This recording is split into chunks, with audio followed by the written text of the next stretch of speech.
Welcome back. I'm here. I am Danny R Mendoza in all the places. And I am here with Eli, Sarah, and Bastion.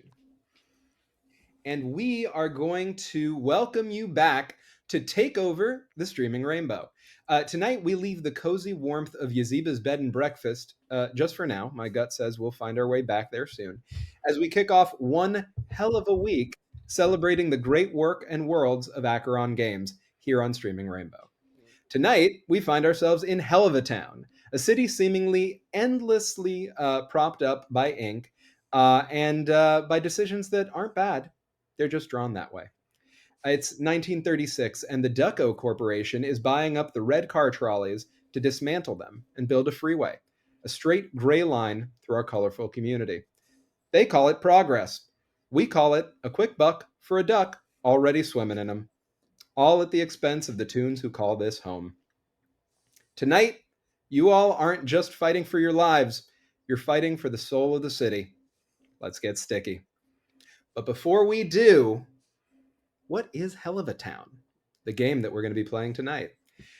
Welcome to the City of Ink. Helluva Town is a secret neighborhood wedged between Little Italy and the Bowery in 1930s New York. This is a world where the ink never dries, the laws of physics are optional, and the only thing cheaper than life is a bad pun. Here you play toons, living, breathing, chaotic animations, trying to survive in a city run by greedy grifters, monstrous mobsters, and pickpocketing plutocrats. But I repeat myself. Whether you're a fast-talking foodie, a swaggering stuff, or a boogie ready to boogie, you all want the same thing: freedom and fun. Helluva Town is built to pick up and play in just minutes. So let's get into what that looks like. We can get right into the gameplay after that. So here's the system. Put away any dice that you might have with you. In Helluva Town, we play with playing cards. Just a regular 54 card deck, because you got to keep the two jokers in. Now, when you want to do something risky, like jumping off a building or picking a lock, you draw two cards from your deck and you add the relevant stat. This game's got 4 stats: touchy, feely, handy, and loony. These are color-coded, but they're also associated with each suit. So touchy is diamonds. That's for strength, agility, size, etc. Feely is, as you would imagine, hearts. That's charm, empathy, social grace. Handy is clubs. That is driving, fixing, dexterity. And then loony is, loony. It's spades. Madness, creativity, cartoon logic. In my view, in many ways, the heart and soul of this system, right? Because there's a lot of freedom in what you can do. Cartoon logic rules the day.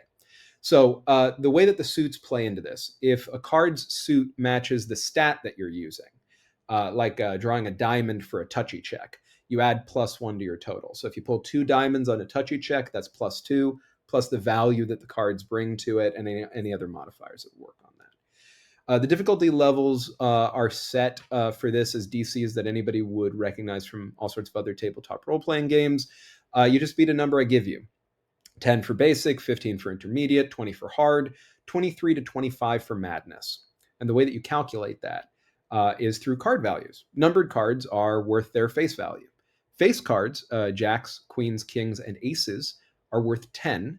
And jokers are worth 10, and you pick the suit, so you can use a joker to get that extra +1. They're basically worth 11. Any questions regarding those basic fundamentals of this game before we move forward? So everyone's going to find out. I totally know how to play this game. For people who don't know how to play this game, we got little numbers in our stats. So is that how many cards we can draw? Or... No. So the numbers that you have in your stats are actually the modifier that you have for Perfect. it. Right? Awesome. So yeah. So if you have a +2 in handy, you put 2 on whatever you pull for handy. Let's say it was the 7, the 8 that I got here, which are feely cards, so it doesn't give you any bonuses for a handy. But you do 7, 8 +2, that's 17, right? So 17 would be the amount there. No bonuses for handy. No bonuses for a handy. But they're feely cards. Yeah. That's rough. I mean, is it Oh, rough? if it's or is rough, it that smooth? explains. Exactly. It explains the no bonus. There was no bonus because, yeah, guys, it's just that wasn't it was rough. touchy enough. Okay. Yeah. Well, I think enough. it says something that touchy feely and handy feel like they follow a trend, but loony stands out because loony is loony's the good stuff, the special sauce. All right, so I know just went over a lot. If any questions come up while we're going, feel free to ask them. I'd like to take us right into character types first, and then specifically your characters.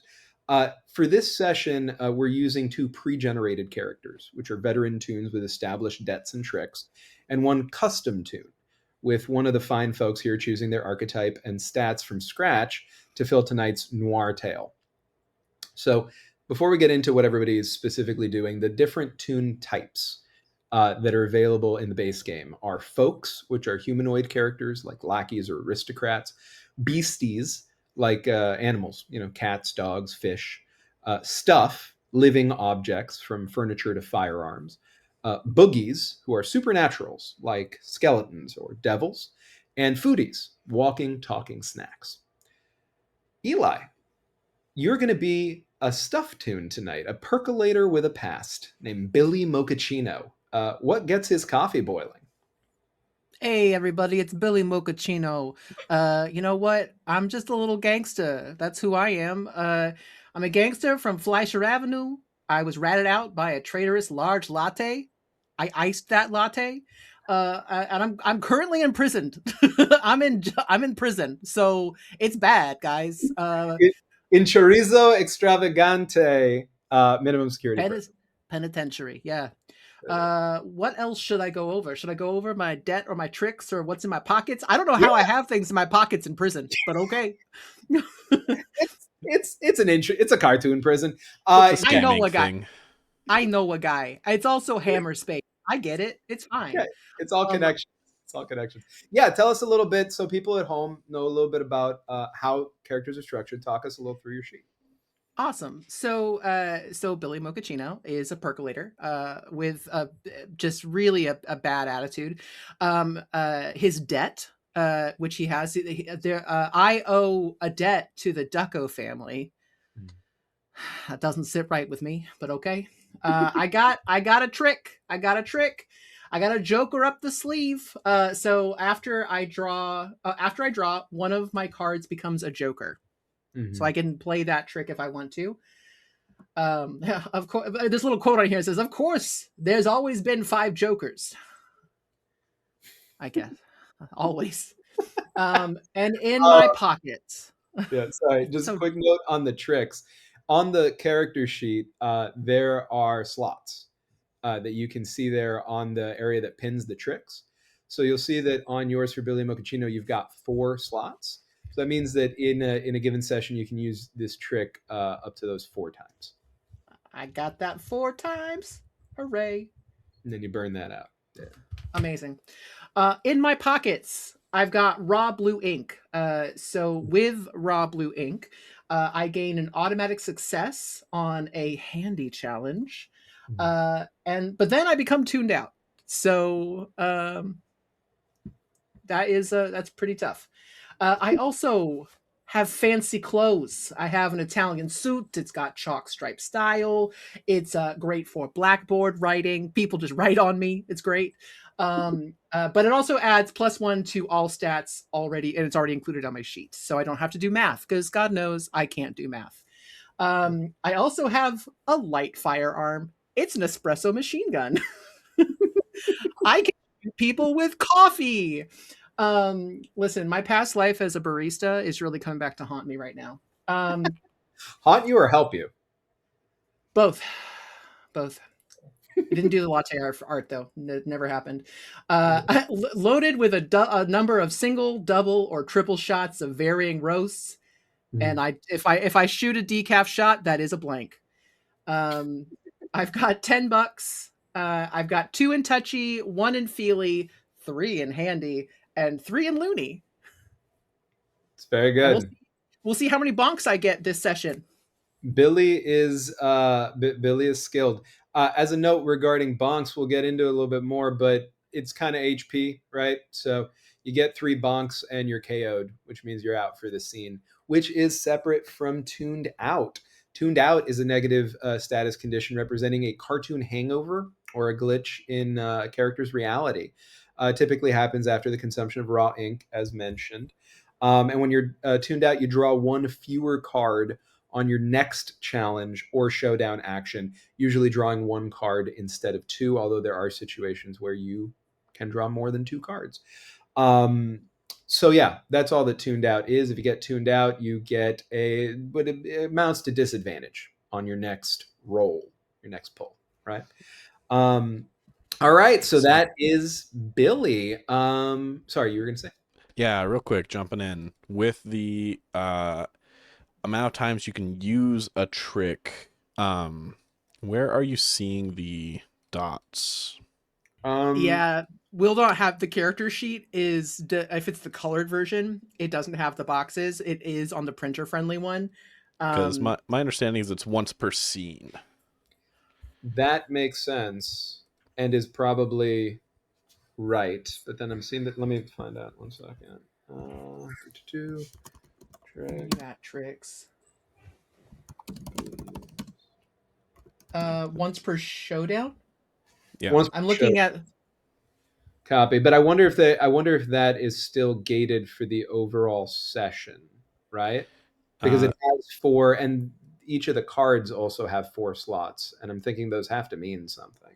And I could have sworn it was that, but maybe I'm remembering something that's no longer in the game. Yeah, for toon tricks, toons have special and unique permanent abilities, part of their wacky nature. Tricks can, with rare exceptions, only be used during showdowns and no more than once per scene.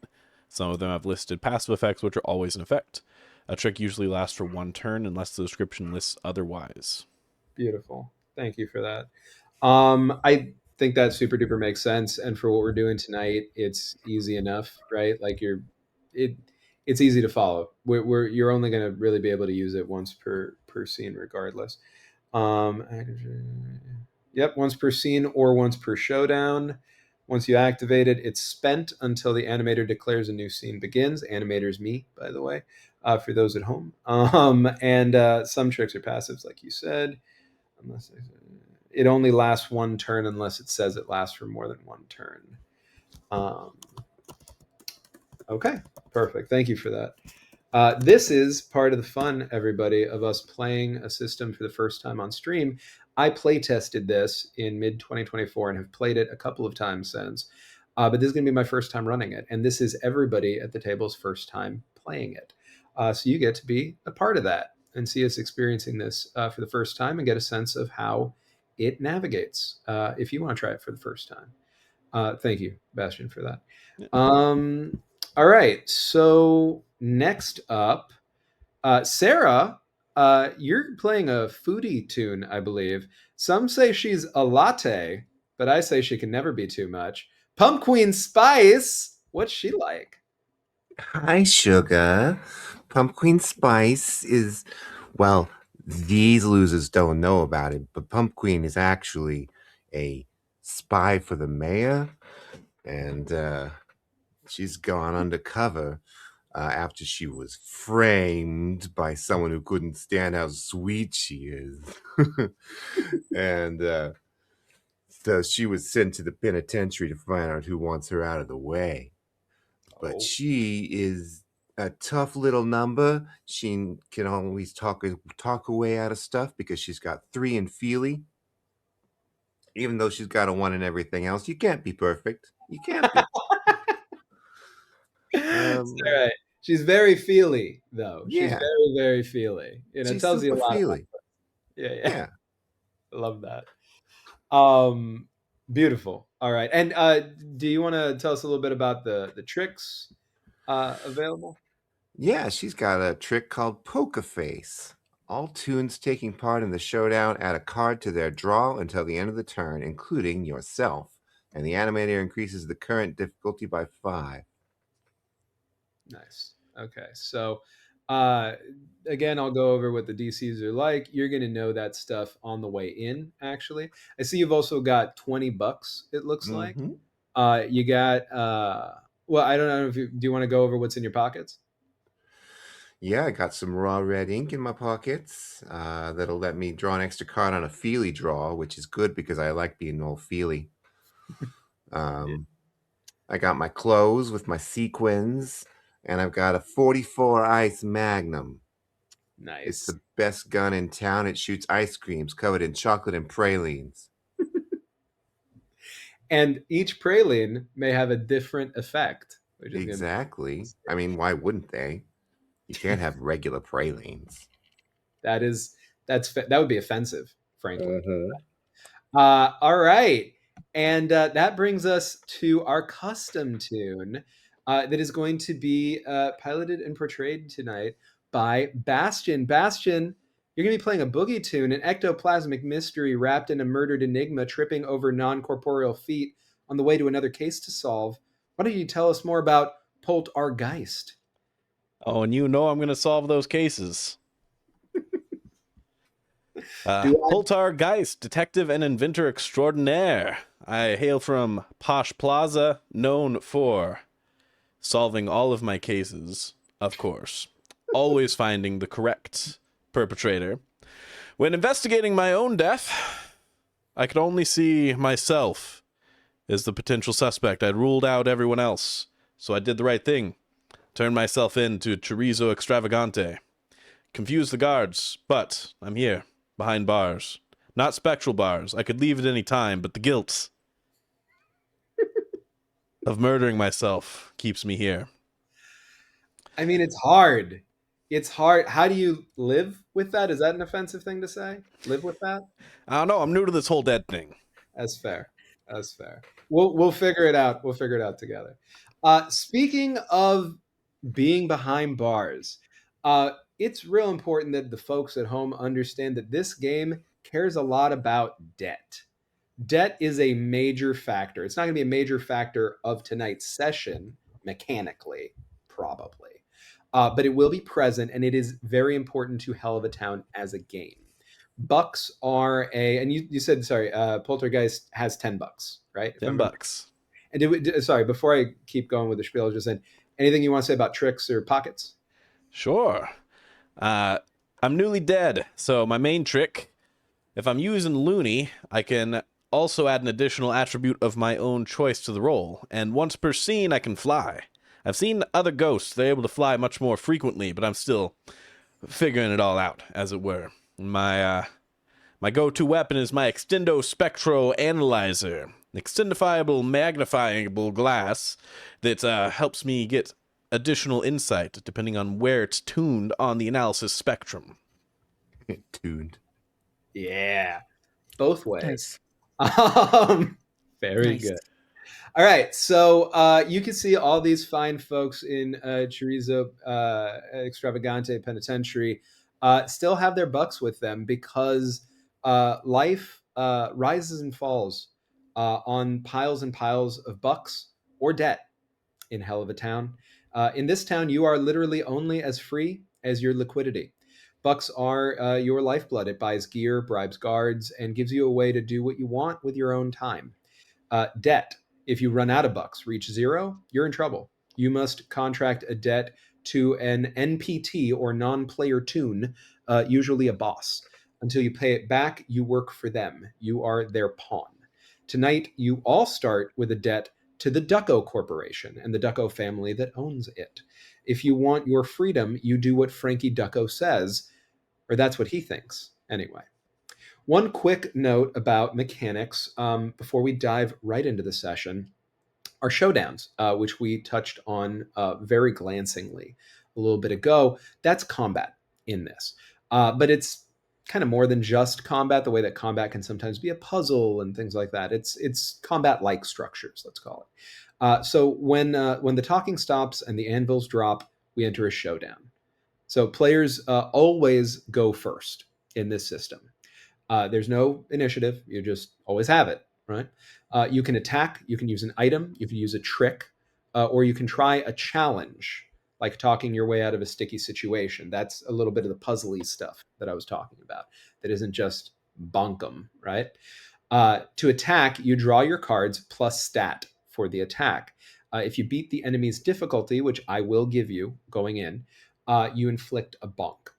Now, for my turns, I don't draw cards as the animator. I describe the bad guys attacking all of you, and I set the difficulty. I do draw to defend, however. So if I fail a defense draw, I take a bonk. If I take enough bonks, usually 3, I am KO'd. Birds circle my head, and I'm out of the scene. Same goes for all of you. Now, there is an option to skedaddle. If things get too hot, you can choose to skedaddle, fleeing the scene entirely to save your skin. Any character can do that at any time. However, if you do skedaddle, you're out of the scene. Like, you cannot be reached. They can't reach you, but you can't reach back in to do anything there. So that's what balances that out. Any questions about that? Cool. We went over being tuned out already, and we touched a little bit on ink. So I think, unless anybody has any questions for me overall, we're ready to dive in. Sorry, let me just, one more thing. Degrees of success exist in this game. So if you are 15 points or more below the difficulty level, it's a monumental failure. If it's 10 points below or more, it's a horrible failure. 5 points below, barely a failure. 5 points above, great success. 10 points above, impressive success. 15 points above, incredible success. I will explain how that works as they come up. Anybody got any questions? So how much fun are the other tunes going to make of me if I try to skedaddle? The tunes you're hanging out with, or the tunes around you in general? Well, all tunes. The tunes you're facing will probably be merciless. But I don't know about your compatriots. Listen, you got a stupid hat, okay? You got a stupid hat, so you can't run. Those are the rules. We don't make up the rules here in Toontown. Sherlock Holmes, motherfucker. What you doing? This hat was a gift from my mother. She has bad taste. I'm sorry. I'm sure she's a lovely lady, but she could use some glasses, right? Because it's not a good look. All right. If there are no other questions, we're going to dive right in. I'd love to hear first from each of you what the last thing is that each of your characters remembers doing in Chorizo Extravagante Penitentiary. So I was on a case, you see. A friend of mine, Timmy Tallwater, someone kept taking his lemon slices right from out of his head. Big no-no in foodie land. Now, I have some suspects. Tracking him down. There's no way it could be Lemon Grab. It's not his style. He does suspiciously have some extra lemon slices, but ruled him as a suspect. I'm going down my list to find everyone else in the penitentiary. It's a long list. It's going to be a while, but it's how I'm going to make up for my true crime of murder. While you were in the middle of doing that, you found yourself suddenly in total darkness with a burlap sack around yourself. And that's where we're going to leave you. Who are we going to go to next? I'm going to go, Sarah. Sarah, do you want to go, or do you want me to? Okay. Well, Billy was just sitting in the yard percolating after he'd sent his boys off to follow this suspicious fucking ghost guy who just decided to come to prison. Like, what the fuck? he doesn't have to be here. I don't know why. But that is just suspicious as hell. And also, I want to, I had my boys follow him and see if we can utilize his services, if you know what I mean. And I'll just wait here because I got people to do that shit for me. So I'm going to sit here and drink myself my coffee up here. I'm going to percolate. I'm just bubbling away. So while you're percolating and drinking your coffee, you notice that there's some funny taste in your coffee. It doesn't taste right. What is that? Is that ink? Is that raw, unrefined ink? Oh And shit! your vision goes blurry as you feel yourself tune out and you hit the floor, and you just see fuzzy feet in front of you as your consciousness dims. And we leave you there. Oh, what the fuck? And we find Pumpqueen Spice. What's Pumpqueen Spice doing? Pumpqueen Spice is having a nice meal in the yard, and she's got some pie, she's got some cake, she's got some sprinkles to go on top of the pie, which is on top of the cake, and then there's ice cream on top of the sprinkles, and then there's more sprinkles on top of the ice cream to make it like a sprinkle sandwich for the ice cream. And she's been enjoying this for quite some time, and everyone is sort of gathering around her, not to watch her be a freak and eat large amounts of sweets, but because she's so pretty. And she is really happy that everyone's paying attention to her, and it's definitely a good thing, and nobody is going to sneakily try to take her away from anything or anything like that, because she is so loved here in the penitentiary. Why would anyone try to take her? Exactly.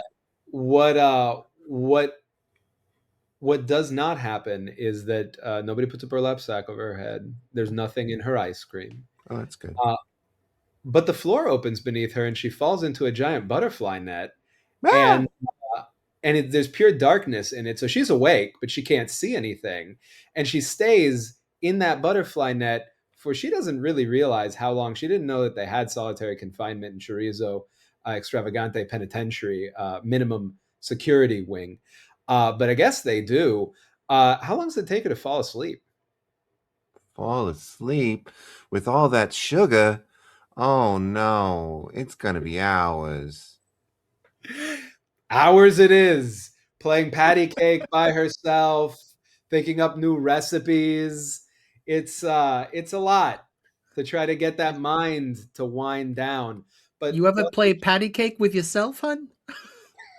I play patty cake with myself all the time, sugar.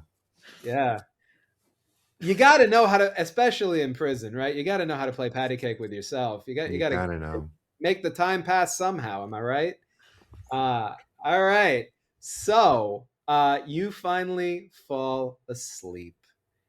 And when you're waking up from this sleep, you forget for a moment the way that a lot of people do when they're waking up, where they were, what was happening. It feels so cozy and nice. You realize, oh, this is got a little bit more back support than I'm used to from the, crappy little cots at Chorizo Extravagante. You go to turn over maybe just out of like, that waking up, moving around, and you realize you can't. And you look to one side and you got Billy Mochaccino, and you look to the other side and you got this ghost that everybody has been talking about who turned himself in, who you think is named Polt R Geist.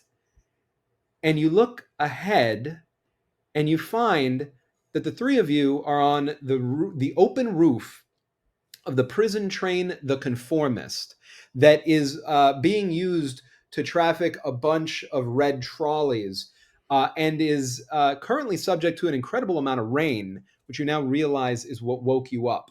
The rain is lashing against all three of you, making your ink streak down your bodies over the outside of the Conformist.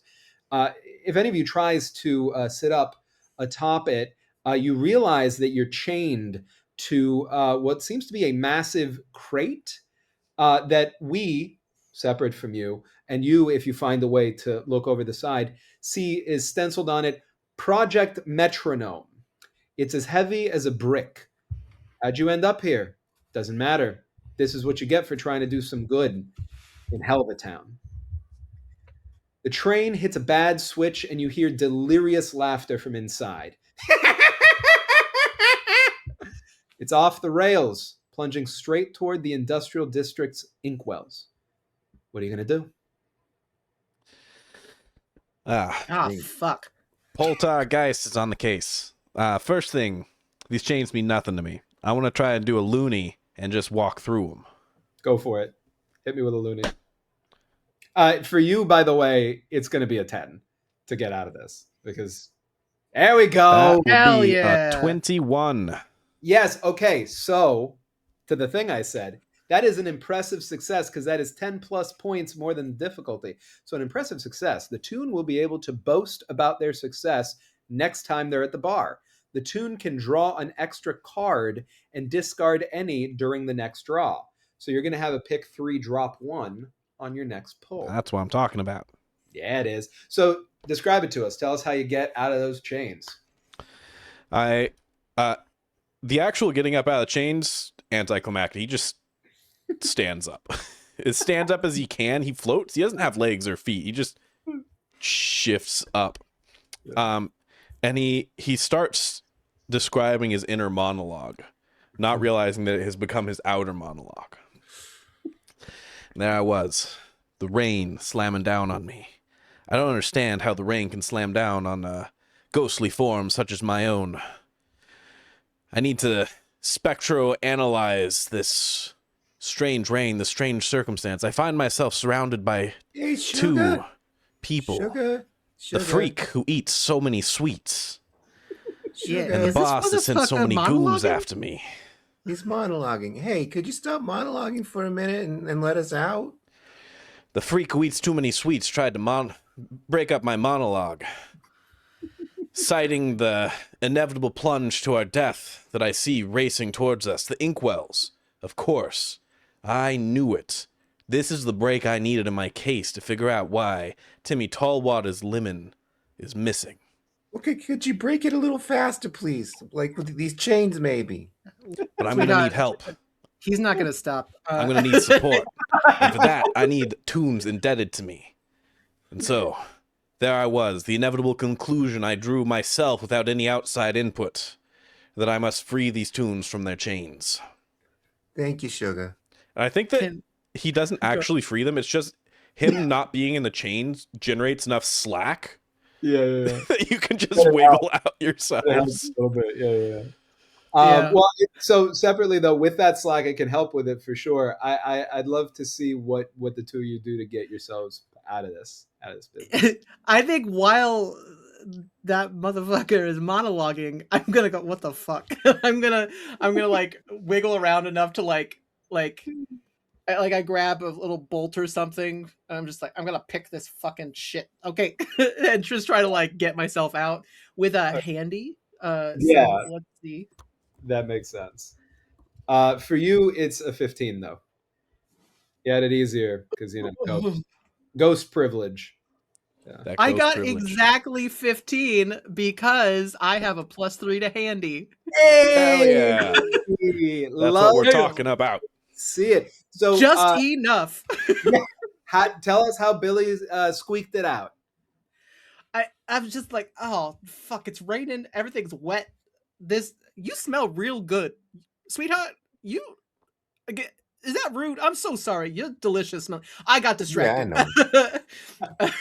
I have that effect on people. That's why he barely got it done. It's very distracting. Shit. Listen, there's a gorgeous, good-smelling broad right next to me. What am I supposed to do? I'm only a percolator. Exactly. Pumpkin spice. Coffee? Yeah. Exactly. Pumpkin spice and coffee. What is not a match made in heaven? I mean, it sounds like fate to me. That's what I'm hearing. All right, so you unlock yourself. There's a little bit more slack to the chains, but Pumpqueen, you still got to get yourself out. Yeah. What would you like to do? Pumpqueen turns to the lock on the chain, looks at the lock and says, "Hey, Sugar, it's getting a little uncomfortable here. Could you maybe let me out?" I love it. Yeah. All right, yeah. Roll me feely, please, on that. All right. So that is. 15? Oh yeah, you 18 plus 18, right? That's 18. Yeah. 18. All right, yeah. So you're all good. So the lock opens its eyes at you and is blushing a deep red, and just sort of does one of these. Is like, who, me? Mm-hmm. Okay, I guess I can, and just like falls open, fainting, and then clangs to the ground of this moving train, and then falls off of it into the inkwell below. It says, "It was worth it!" Hey, scram, wise guy. Get off my turf. And And with my help, my two compatriots were able to escape flawlessly. and if you look down, you see that this poor little lock is fully tuned out. You are now atop this moving train with a bunch of red trolleys on it that is careening by this point fully off of the broken off end of this track and into the inkwells. You are airborne atop it, currently surfing it into this. What are y'all going to do to try to survive the crash? I'm going to tell you, the base DC on this is a 15, but pitch me some stuff, and it could get harder or easier. hey, Polty, Detective guy. Geist. I can't call you that. All right, Detective Geist. Want to see what's in this fucking box? It says Project Metronome on it. Is there something helpful in there? Can you just stick your head in? You're a ghost, so. Oh, that's a very clever idea. Yeah. I know. I suspect it's going to be quite dark in there. Well, ghosts. But I can analyze it with my Spectro Analyzer Extendable Magnifiable Toolifiable. Great. thingy. We're about to die. So can you do that? We gotta get out of here. Of course. mean- I want to take out my Spectrum Analyzer, and it's just a gizmo thingamajig. It's like someone put like an EMF reader, like just taped it to like a magnifying glass. Just I would love to try and make a handy roll to use my Spectro Analyzer to X-ray into this box. Go for it. Hit All me up. right. It stays a 15. You're good. That is a 19. Actually, hold on. That is a 20 because I drew a club. Ooh, beautiful. All right, so that is a great success. That is 5. Actually, that is a 21 because my Posh Plaza. But Beautiful. Blackjack. Yeah, Oh. exactly. I totally forgot. Mine was a 16 because I had a club. I forgot the cool thing. So It's okay. No worries. It's more than we're just playing enough. for the first time. Yeah, just slightly more than just enough. But for this, on this 21, you're at a great success. That is between 5 and 10 points more than the difficulty. So the tune does well enough. By the way, did you do your I sure Polt didn't. drop 2? If you want to see if you get higher, yeah. That would bring me to a 19 plus 5, so 24. Hey, Hell okay. yeah.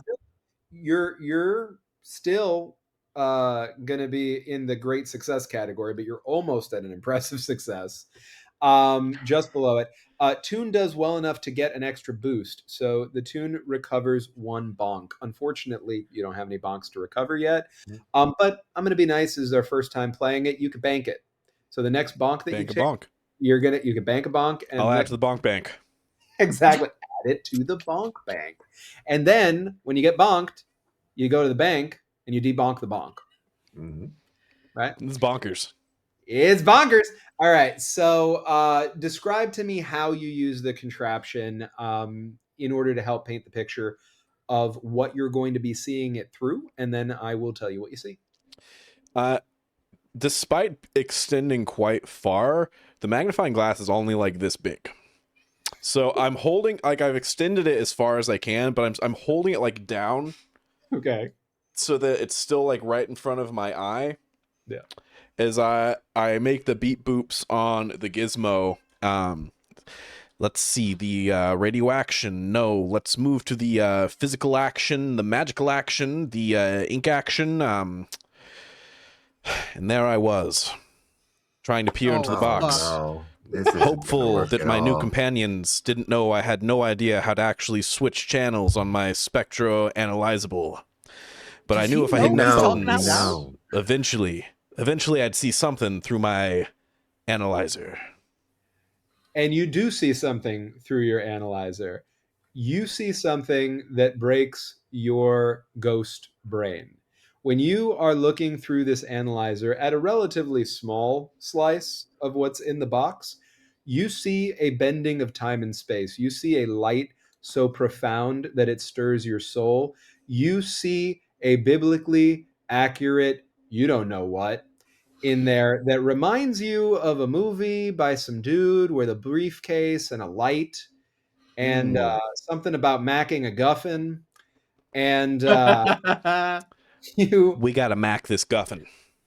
gotta mac the guffin, TM. Um, and as the three of you are plunging to your possible, whatever the tune version of death is, that's your action. You're going to have each of you one action here. I'll let you resolve a group action at the end of it, and then we'll have finished out the fall. So, y'all, what are the two of you doing? If you can break Yeah. this thing out, it'll be a life worthy that you have lived in service of the beautiful being inside. Pumpqueen has reached into her dress and has pulled out a big bag, much bigger than her dress, full of metal rods, and she starts assembling the metal rods like it's a pup tent. But what it actually is the frame for a glider, and but it doesn't have it don't have nothing to put on it. So, but there is a sheet right here. So Very she's good. gonna go to Poltergeist, whoomph the sheet off of him, and Oh my God. use it to create the wings of the glider so that we can fly out of here safely. That That is doll good. just took your clothes off. That's I wild. will say that does feel like a loony to me. It does. So let's pull Looney on that. All right, let's pull Looney on that. Okay. All right. What's the difficulty? Oh, sorry, 15. So you're still going to stay at the base difficulty for this of 15. 15. Nothing about what you're trying right now would be harder than a 15. Okay, so I've got an ace and a 4 here, so that is a 4 plus 14 plus 1 is 15. Okay, so you're just able to pull it out. So describe to us how you successfully stabilize the descent of you and your compatriots atop this brick-like box that says Project Metronome. Yeah, this box, which is now a glider, of course, Yes. is a little wobbly, I will admit. I mean, it took me a while to figure out how to learn this. I haven't been in Sweet Scouts for a long time, right? It's you forget things. But what you need to remember is when you are losing your trajectory is that an alternate form of propulsion can help. So she just starts shooting her gun to correct. Yeah. Bang, bang, bang, bang, bang, bang, bang, bang, bang, bang, bang, bang, bang. Fantastic. Oh no. Oh, I see what you're Bullet. doing there. Darling, I see what you're doing there. Oh shit. Oh, hey, you can't leave a man with his unmentionables hanging out. He takes his jacket off and like throws it over. What do Polt's we see? Polt, what do we see under the sheet? Under the sheet, you remember all the descriptions that Danny had of what was inside of the box? Oh, It's no. like the opposite of that. It's like Okay. just you look at it and you're sad. It's like a biblically inaccurate angel. You look at it, it's like that Jesus painting that was painted over to fix it. The fresco. Mhm. Yeah. It's just like your day is worse. Your year is worse Oh. for having seen that. You cannot describe it. If your friend asks, like, what'd you see? You're like, oh man, I don't want to think about that. It was just such a bad time. With a hat on top, Mother- of course. It's a little Mother bit too, Mary, hat, I gotta go too tight. I gotta go do some Hail Marys after this. I gotta go repent for something. That was the saddest shit I've ever seen. Here's my jacket. Put it over the top of you. Oh, it looks good on you. You should look into getting stripes next time. He is going to Oh, I do also. look So the taller. box. so the box is held is part of the glider. It's the Is that case, if I understood correctly, right, Sarah? That it's like the glider part's on top, and like y'all are sitting on it, so the Yeah. gliding mechanism's above you. um Exactly. he's gonna look at Pumpqueen Spice and say, you know what, that's a real good gun. I got this, might be a little bit better for trajectory, and it's a machine gun. So he just starts shooting like a yeah, which way are we going? This way, got it, okay. So you're trying to. So it's been okay. So y'all are out of your chains. You've seen what's in the box. You're gliding, so there's some stabilization there. Now you're trying to control velocity or trajectory or both. trajectory. Okay. And when trying to control trajectory, are you trying to control where in the inkwells you fall? Are you trying to get around the inkwells entirely? I think seeing that poor schmuck of a lock get tuned out in the inkwell immediately, I think I'm trying to not land in one of those. So yeah, trying to get to a land in a place of relative safety. All right, perfect. Let's go. It's gonna be. I'm gonna leave it at a 15. It's fine. It's gonna be a 15. 15? Yeah. Oh, you know what? We love it here. You know what? We fucking do love it here. I'm gonna use a fucking Joker because I'm gonna use one of my Hey! tricks. I'm gonna use one of my tricks. So I pulled these shitty cards. Is it a handy? Did we say it was a handy? We didn't say, but it is Probably a a handy. touchy. Well, actually, sorry. Well, let me see. Is it a touchy? Maybe it is a touchy. It's a touchy is a strength and endurance thing. Well, but it depends, because the thing is, you were talking about trajectory. I'm using tool proficiency. I'm using my gun. And you're using tool proficiency. So the reason I was thinking it could be a handy is because of driving, right? Oh, I'm Meaning driving this glider. You're driving the glider with a gun. Mhm. Was what I Right. was thinking. So listen, well, I got to get rid of this, even though it gives me a plus.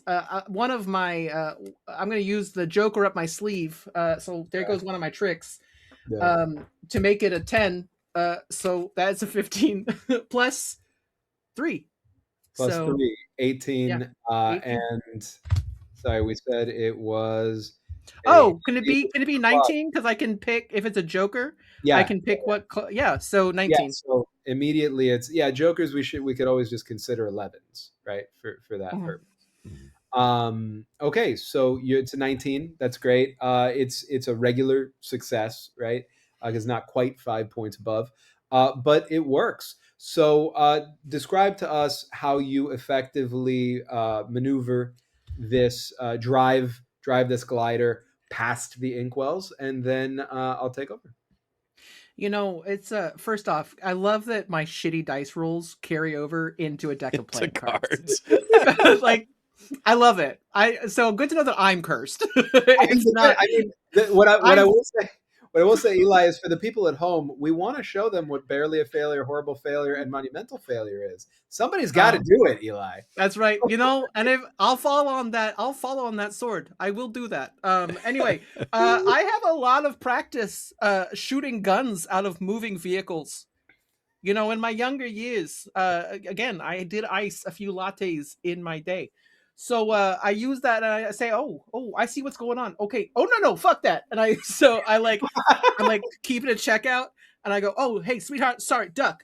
Okay, Polt, I don't know if I can hurt you with this fucking gun, but like, make sure you don't hurt my jacket. And I'm just like wildly just peppering the land with machine gun bullets. I love it. Polt is I hope actually just everyone's okay flying down there. above the glider.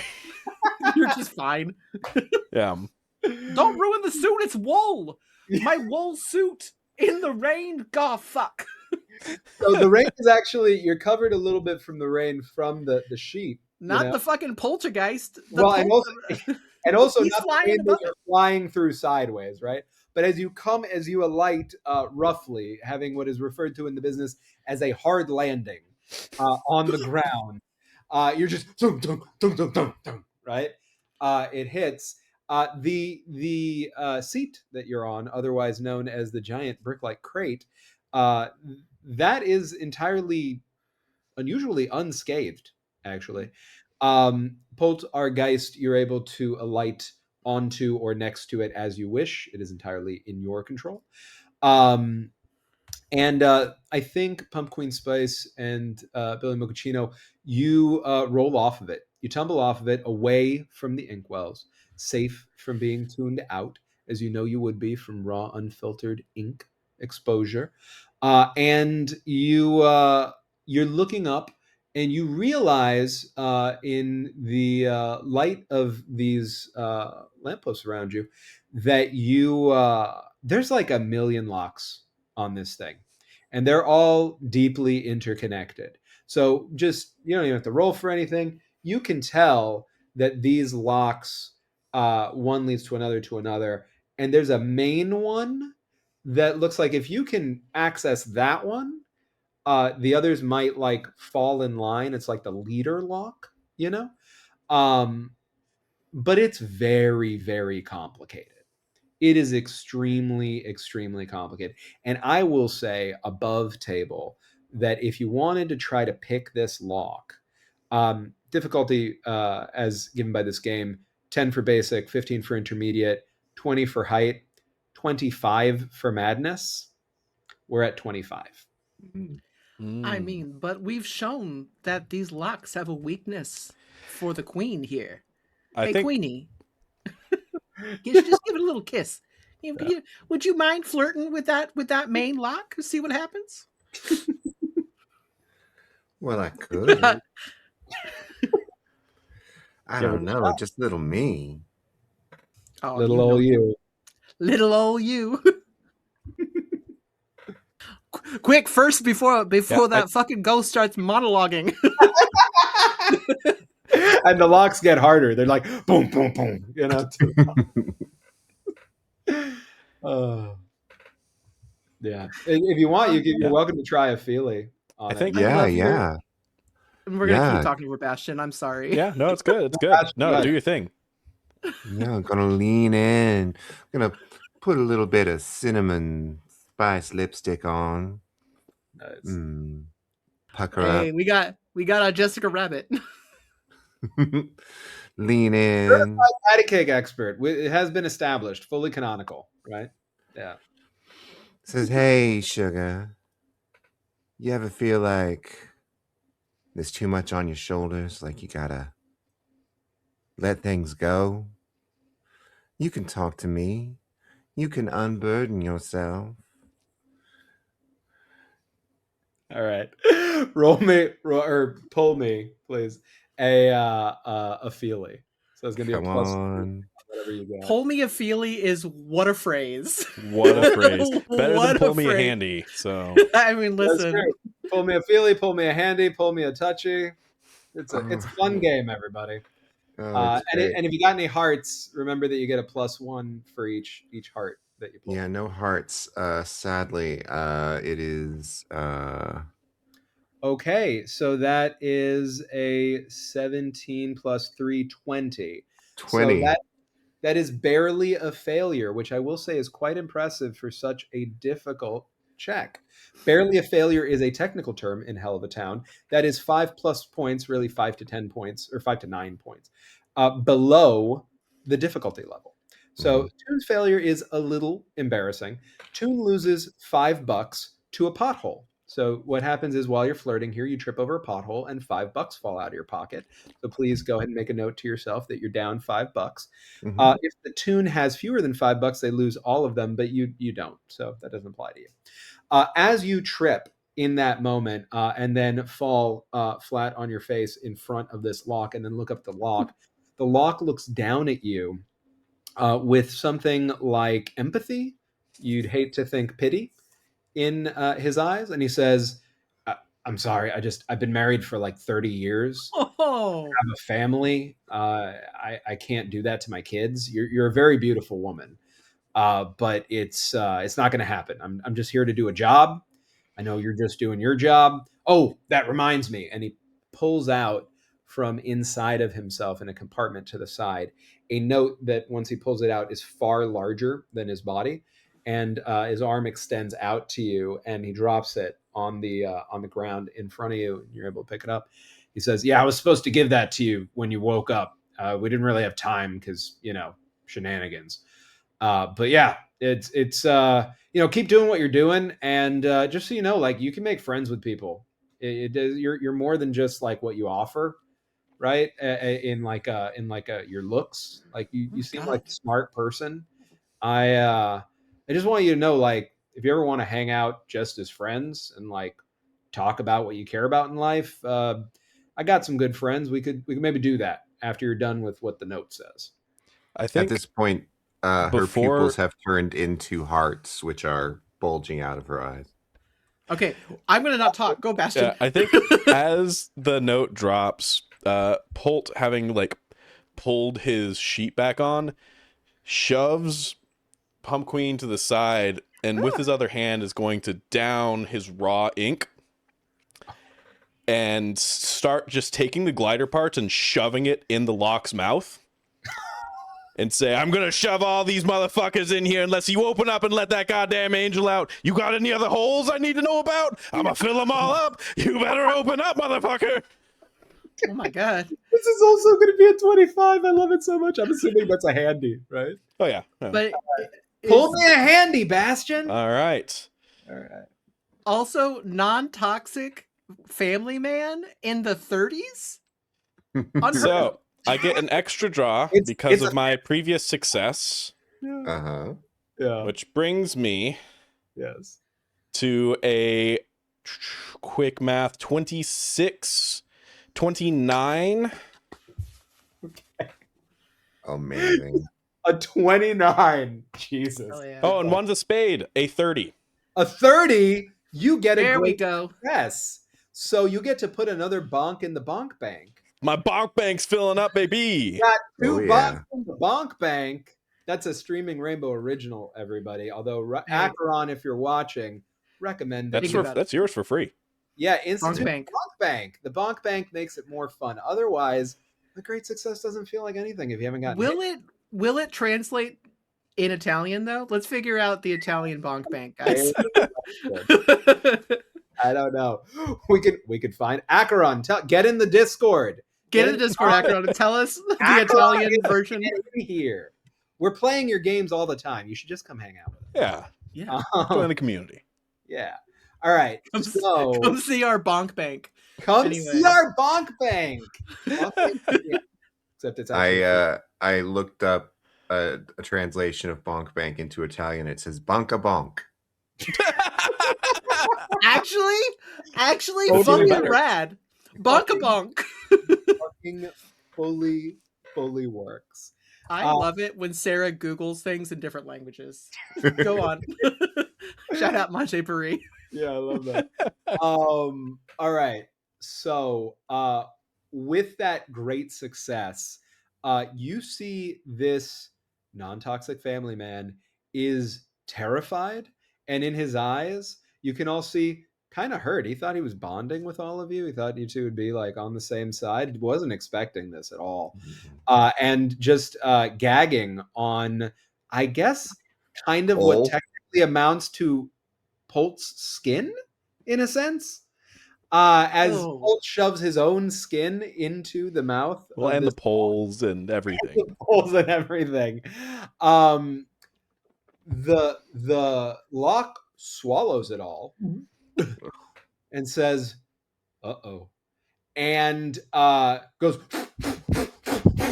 and beefs up to the size of like a 3-story building, with steam coming out of every orifice, including the extra one he didn't tell you about. And I knew it. And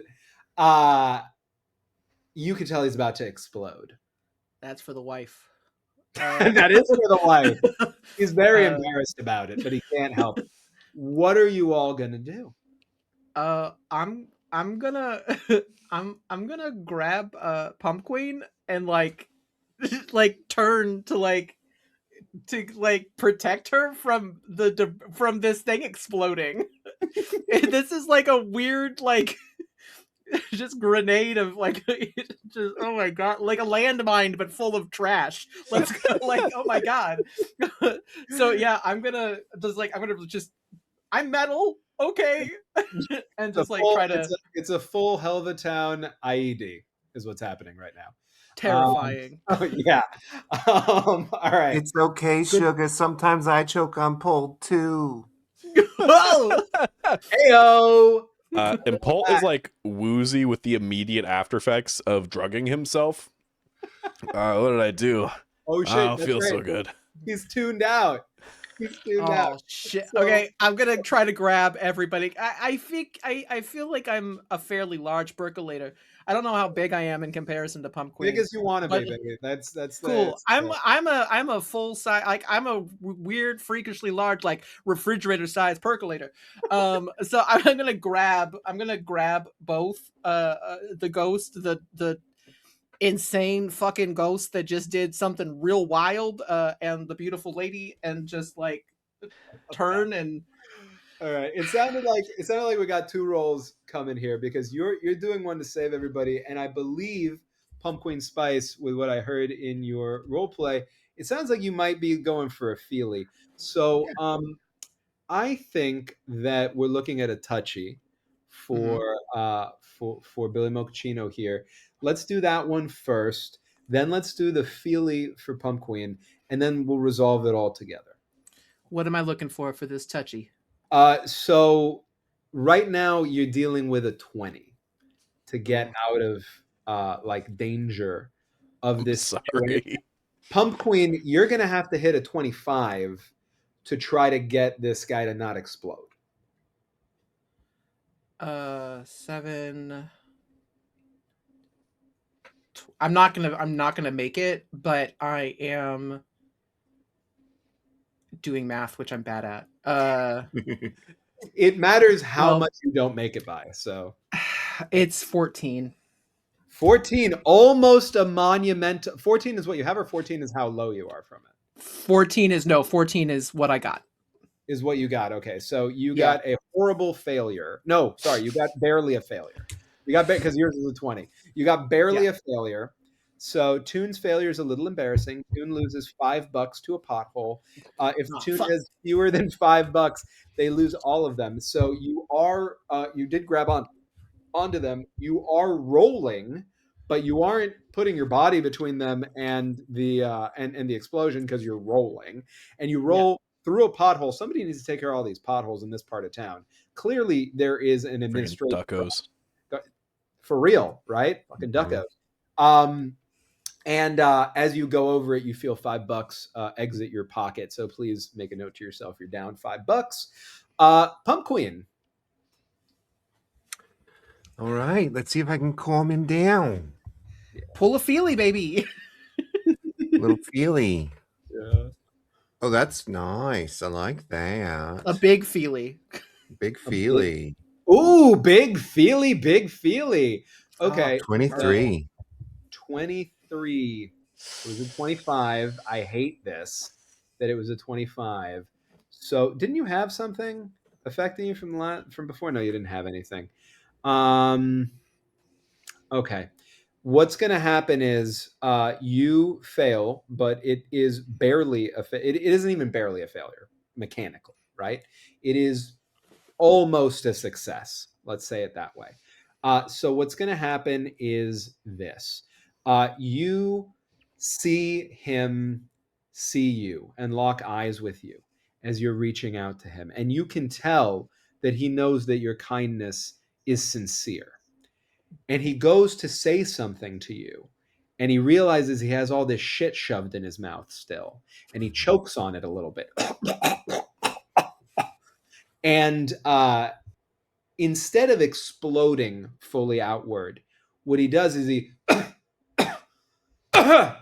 Heimlich's out of himself everything that was just in him, and you three are covered in the tangled mess of this skin of Polt our Geist, for lack of a better term, and all of the poles that you had pulled out of your pack, Pumpqueen.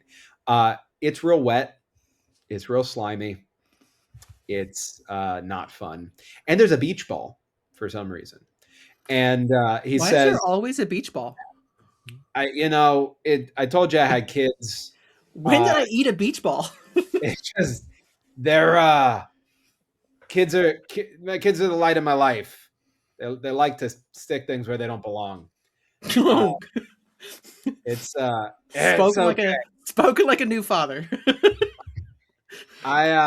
You see that you're over there, you're tangled up. The lock is actually open. And he says, "Look, you opened me up, and that's fine.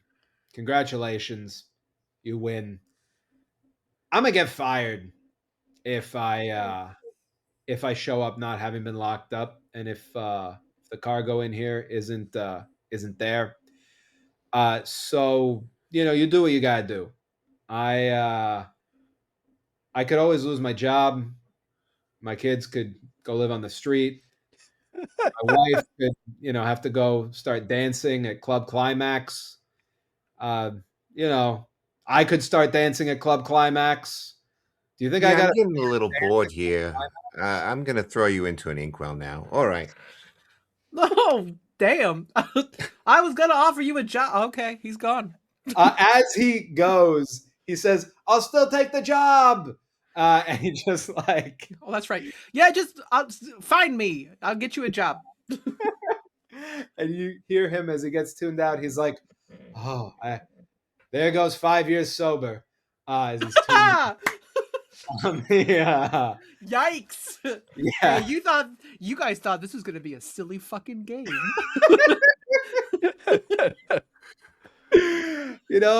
One of my main influences in my TTRPG life, and maybe my general life, once wanted to tell a story about Candyland, and it was harrowing. Try to do honor to that when I can. It's box is open, sitting there, not opened, but open. This guy's gone. All his little buddies around there look at you, don't want to have the same treatment, and just skedaddle. And they think for a second, rushing as a swarm toward the ink, about getting their leader and friend from there, and then go, nah, and then just run off in the other direction. They're rats. I was gonna offer them a job too, but they're fucking rats. Yeah. Is how long does a character stay tuned out once they are tuned out? So how long is Polt our Geist going to be? I think until my next draw. Yeah, it's just the next draw is gonna be a disadvantage, is an easy way to think about it, is just gonna be one card down. So next draw, if for some reason can draw 3 cards, would draw 2, but more likely would only draw 1 card. Got it. Okay. I think Billy looks over at the detective and says, "Okay, I got to see whatever the fuck was worth whatever that was that you just did." So I've taken the beach ball and like cut it into sheet shape, and I'm like currently fitting it around my body. Oh, you want to dance trying at Club out the Climax? stripes look like you recommended. Hey, listen. You could go to Club Climax with that outfit. I love It's a that. good look. Latex. It's a new style. Okay, all right. And I go and peek into the box to see. I think you look lovely. Oh, thanks. Very, very colorful. So when you peek into the box to see what's inside, it's very important that I understand this incredibly clearly. What do you specifically physically do? Oh God. I love it when I see now Danny is punishing me for all the ominous shit I say to him in Inferno right now. Rewarding. I like to think rewarding. Yeah. It is rewarding. Billy tips and he's trying to and not spill coffee. He's very, very carefully, very so he's just kind of leaning, he's like, I don't know, but he is going to lean over the box. All right, so leaning over the box top is slightly off, and you get an overwhelming glowing light. And as you look into the box, you see Billy Mochaccino's Heart's Desire. What is Billy Mochaccino's Heart's Desire? Oh my god. Billy Mochaccino's Heart's Desire. It's just a really nice meal. Like it's my mama's eggplant parmigiana with a good glass of wine, and it's got that just the candle that's in a bottle that's all melty. It's real Lady and the Tramp bullshit. Like it's like, why is there a full dinner just sitting in this box with a lit candle? Makes no sense. That doesn't seem safe. Yeah. This is bad. Oh my god, mother of Mary. All right, that's what you see. There's dinner in here, guys. Dinner. Y'all hungry? What do you two do? Yeah, I think Polt is gonna go check out the box, see what it looks like outside of his spectroanalyzer. Again, I have to ask, I'm specifically physically. Fully throwing the top off and looking inside. Okay. You flip the top off, and the top just... It's detecting time. Yeah. The top does somersaults in the air and says, "I always wanted to be a gymnast," as it tumbles off. And then in the far background just does one of these, Perfect landing.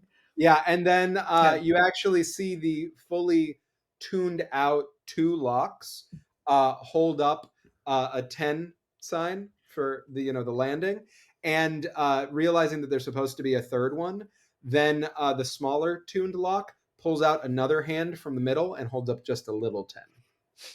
It gives perfect marks.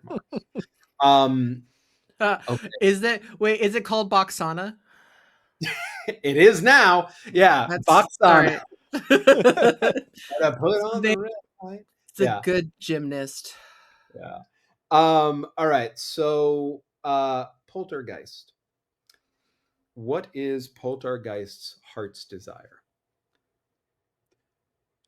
I imagine the bottom half of this is swimming in that shimmery, shiny, rainbowy, pure ink. I've only ever seen it once in my life. God, does it look good. I want it in my body. Sounds like Geist would benefit from going to a meeting. Yeah. What are you talking about? It's Parmesan. What are you talking about?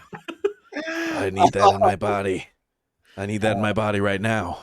It's a good mozzarella. What are you doing? All right. So, before we potentially resolve anything downstream of what you see, Pumpqueen, what do you do? Well, I heard that there was pasta. So Pumpqueen pulls out a big fork and a spoon and a knife with a third hand that somehow is there, and goes to lean in to dig in.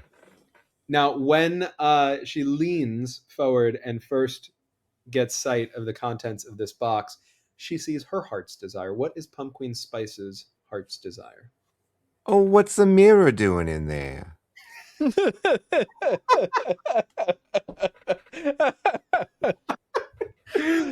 damn it, Sarah.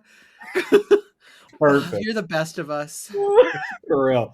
Okay, so home cooked meal, perfectly gorgeous, raw, multicolored ink, and a mirror.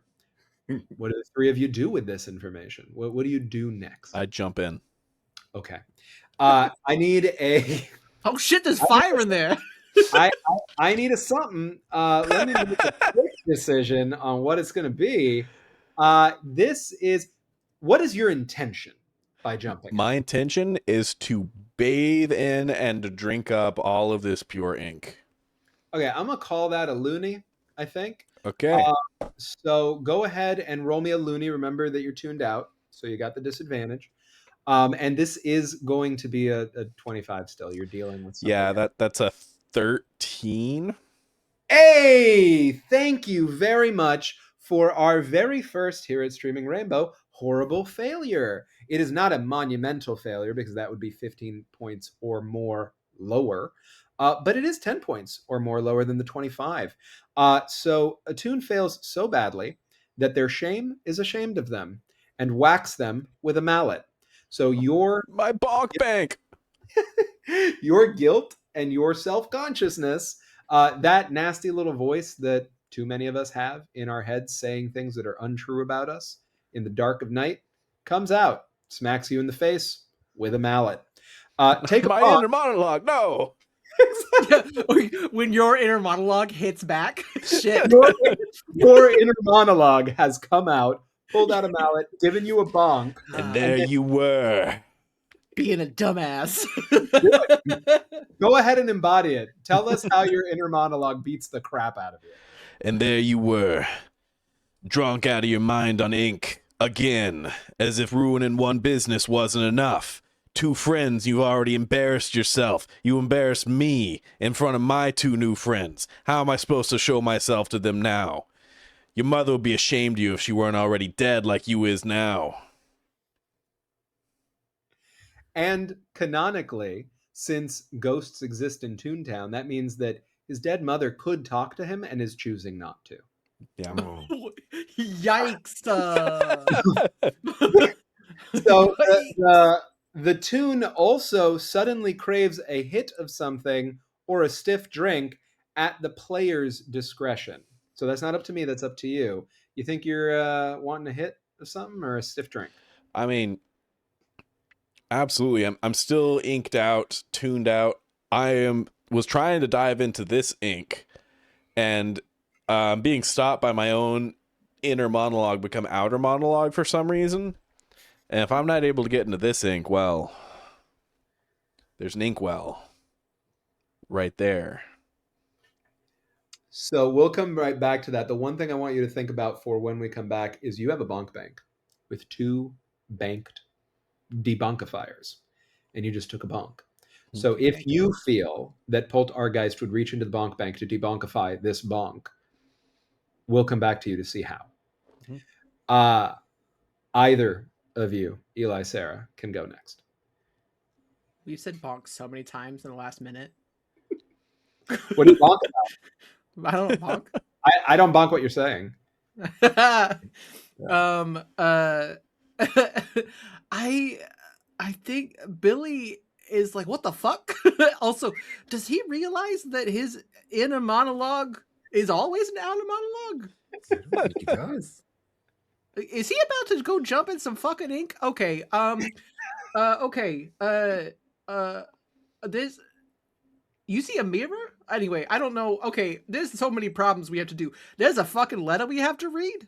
You want to get that fucking letter? I'm gonna try to stop this maniac from maybe killing himself in ink. Because there is such a thing as too much. Okay.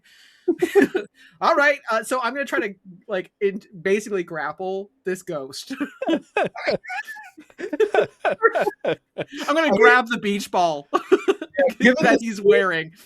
Given the state that he's in, Bastion, if you feel okay with it, do you think that he would do anything to try to get away from that, or do you think he wouldn't even notice it's happening? I think tweaker strength. I think he's pretty focused on the ink. I don't think he would intentionally fight back, but he'd give some half-ass excuse like, "No, the lock's in there. I'm gonna go get him out. He's got family. You got a job. You got an opening. He needs to do work. You need workers, right?" You was talking real smart a little while ago, and now you're drunk off your ass on ink. So I'm gonna assume that you're not okay. So I'm just gonna hold on to the back of this beach ball and watch you run in the air like fucking Bugs Bunny. This is for you, Billy. So this is what's I'm good. happen. I'm so good.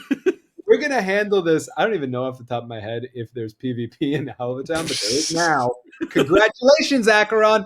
Get in the Discord. That's the second one we give you in the first third or fourth of the session. Mhm. It's gonna be PvP, y'all. And what we're gonna do is that's gonna be a touchy for Billy Mochaccino. That is going to be a feely for Oh, Poltergeist. Please and you touchy your feely. Let's go. yeah. So touchy, that's diamonds. Feely, that's hearts. If there's anything else working on it, let me know. You are not tuned out anymore. Perfect. that is an Uh, 18. Beautiful. All right. That is a 21. Oh, Blackjack. Love to see it. All right. I was going to do a thing where degrees of success were still going to apply, but you're within 5 of each other, so none of them Yeah. do. Okay. Describe, Eli, on your side, how you succeed at this, and then Bastion, in the wake of that, describe how you fail at it. I do. I just grabbed the fucking beach ball that this ghost is wearing now as a fashion choice. Just yeah, like holding the back of a child, like a child leash, like a baby leash, and just holding him because I'm bigger than he is, and just like, all right, just run it out, run it out. I'm doing the full like leg spiral, arm spiral, like coyote run in the air, going nowhere. Just gonna let him wear out. Just gotta let wear himself out. He'll be fine. He'll be fine. We just gotta make this is for you. I'm a hero. I'm a hero. Just let me out. Let me out. That's right. You are I'll a hero. sacrifice myself for you. And this You're lock. a hero. We need your brain. Hey, hero, you just run until you're tired. But we got a letter too. While you watch that, Pumpqueen Spice, you see in the background of this, over toward the inkwells, that the tuned out lock that had been working at this crate is dragging out the one that had fallen off of the chains from the inkwell and bringing them to shore, trying to like sort of the ink off of them, and then the little one goes right, and walks on over to you, and you notice that in the mix of all this, you definitely have the note in your hand again. He looks up and he says, "Well, that was something. I see you met my kid. I brought him on the job. Uh, Hey, hey, it- hey, it's hey, guy. dangerous work, but we needed the money. It's hard. The Hey, Duckos are buying up everything in help." hey, bud. I'm so sorry, but that kid was in fact like keeping us hostage, and so no offense given, but I can employ anybody, so it's fine. I'll Yeah, get you all a I job. mean, my kid's of age, so don't worry about it. It's not like you threw a child or flirted with a child. It's my kid's is my oldest. You know what? Kids need to learn. They need to learn. And this was just a really gentle way of learning. He got thrown off of a moving train. It's not too bad. We got tuned out, but we all get tuned out sometimes. Am I right? Over to Poltergeist. I remember the first time I got tuned out. Yeah, those were the Yeah, No, but days. I'm gonna this guy save that really lock knows. This from guy the ink. really knows. Yeah. Pumpqueen. What would you like? Yeah, Pumpqueen has reached off a camera and pulled out a stool, sat down on the stool, pulled out her reading glasses, pulled out a little cap for a thinking cap, and is okay. So here we. Oh no, just oh, hold on. Yeah. Okay, so And here we go. it's a scroll that is typed on as a telegram, and it says, "Hey dummies, stop! You got to bring me the goods. Stop! I own you. Stop! Get this off the train and back to Ducko Corp. Stop! Frankie Ducko out. Stop!" God, I wish he would fucking stop. All right. All right, so it's Frankie Ducko. It's always Frankie Ducko. It's always fucking Frankie Ducko.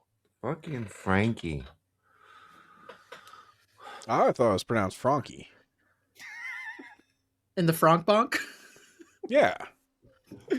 So canonically, as I understand it, since you turned yourself into chorizo extravagante, do you or do you not have debt to the Ducko family? Oh yeah. So I talked myself up in the beginning of the game.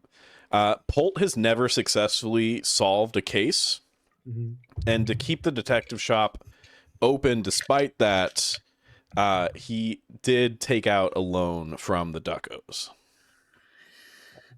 Copy that. Is it because of that fucking hat? It's Did a I give great you that hat. fucking...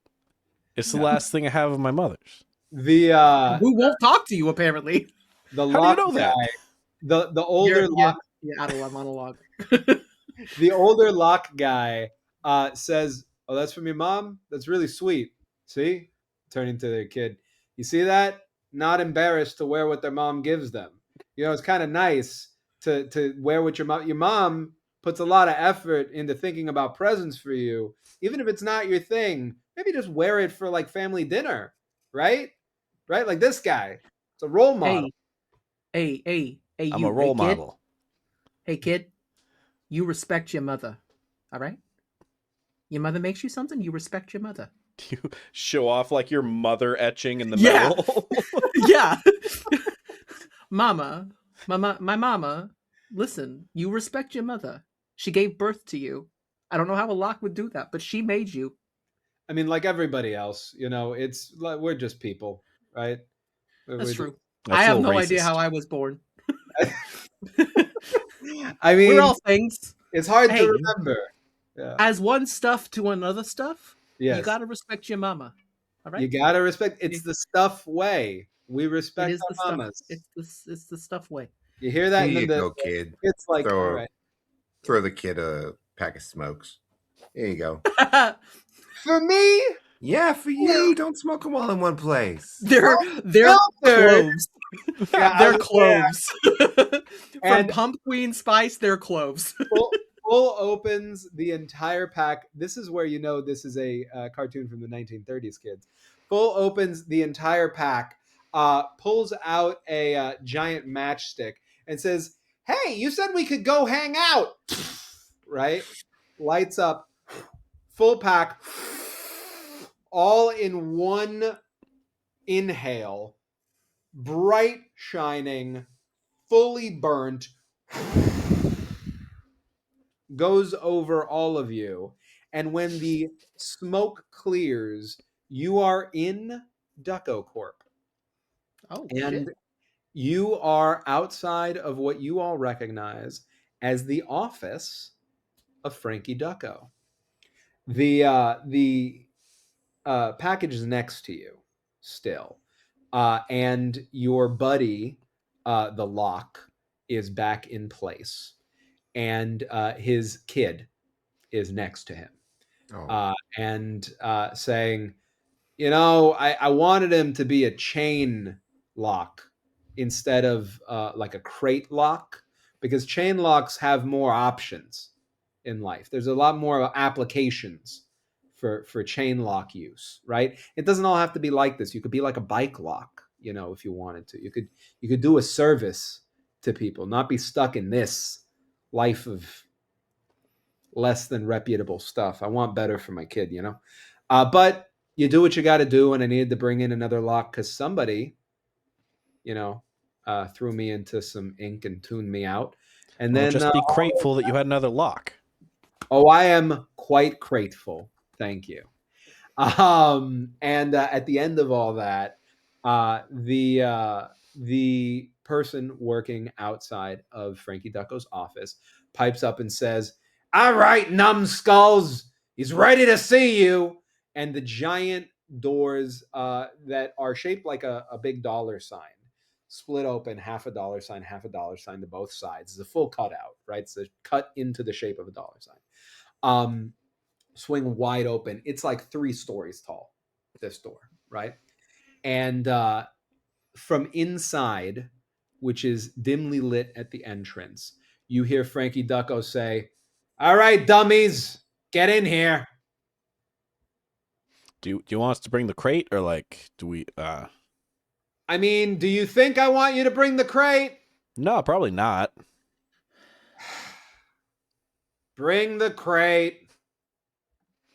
All right, you heard him.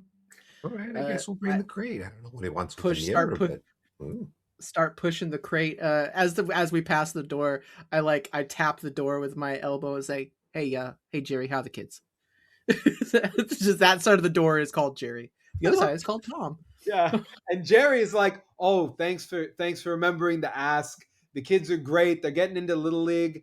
And Frankie yells, "Shut up, Jerry! Nobody cares about your kids." Don't fucking listen to that Jamoke, okay? We care about your kids. We'll catch you later. Really Okay. great. You know, we watch out for each other. Yeah, you're working. Yeah, we got you. We got You want to come to the cookout this weekend? Oh hell yeah! I'll bring my tiramisu. Oh, I love your tiramisu. It's so good. And so as you drag the crate out of this, waiting area and into Frankie Ducko's office, you actually see that Frankie Ducko's office has a Smaugian pile of bucks all across it.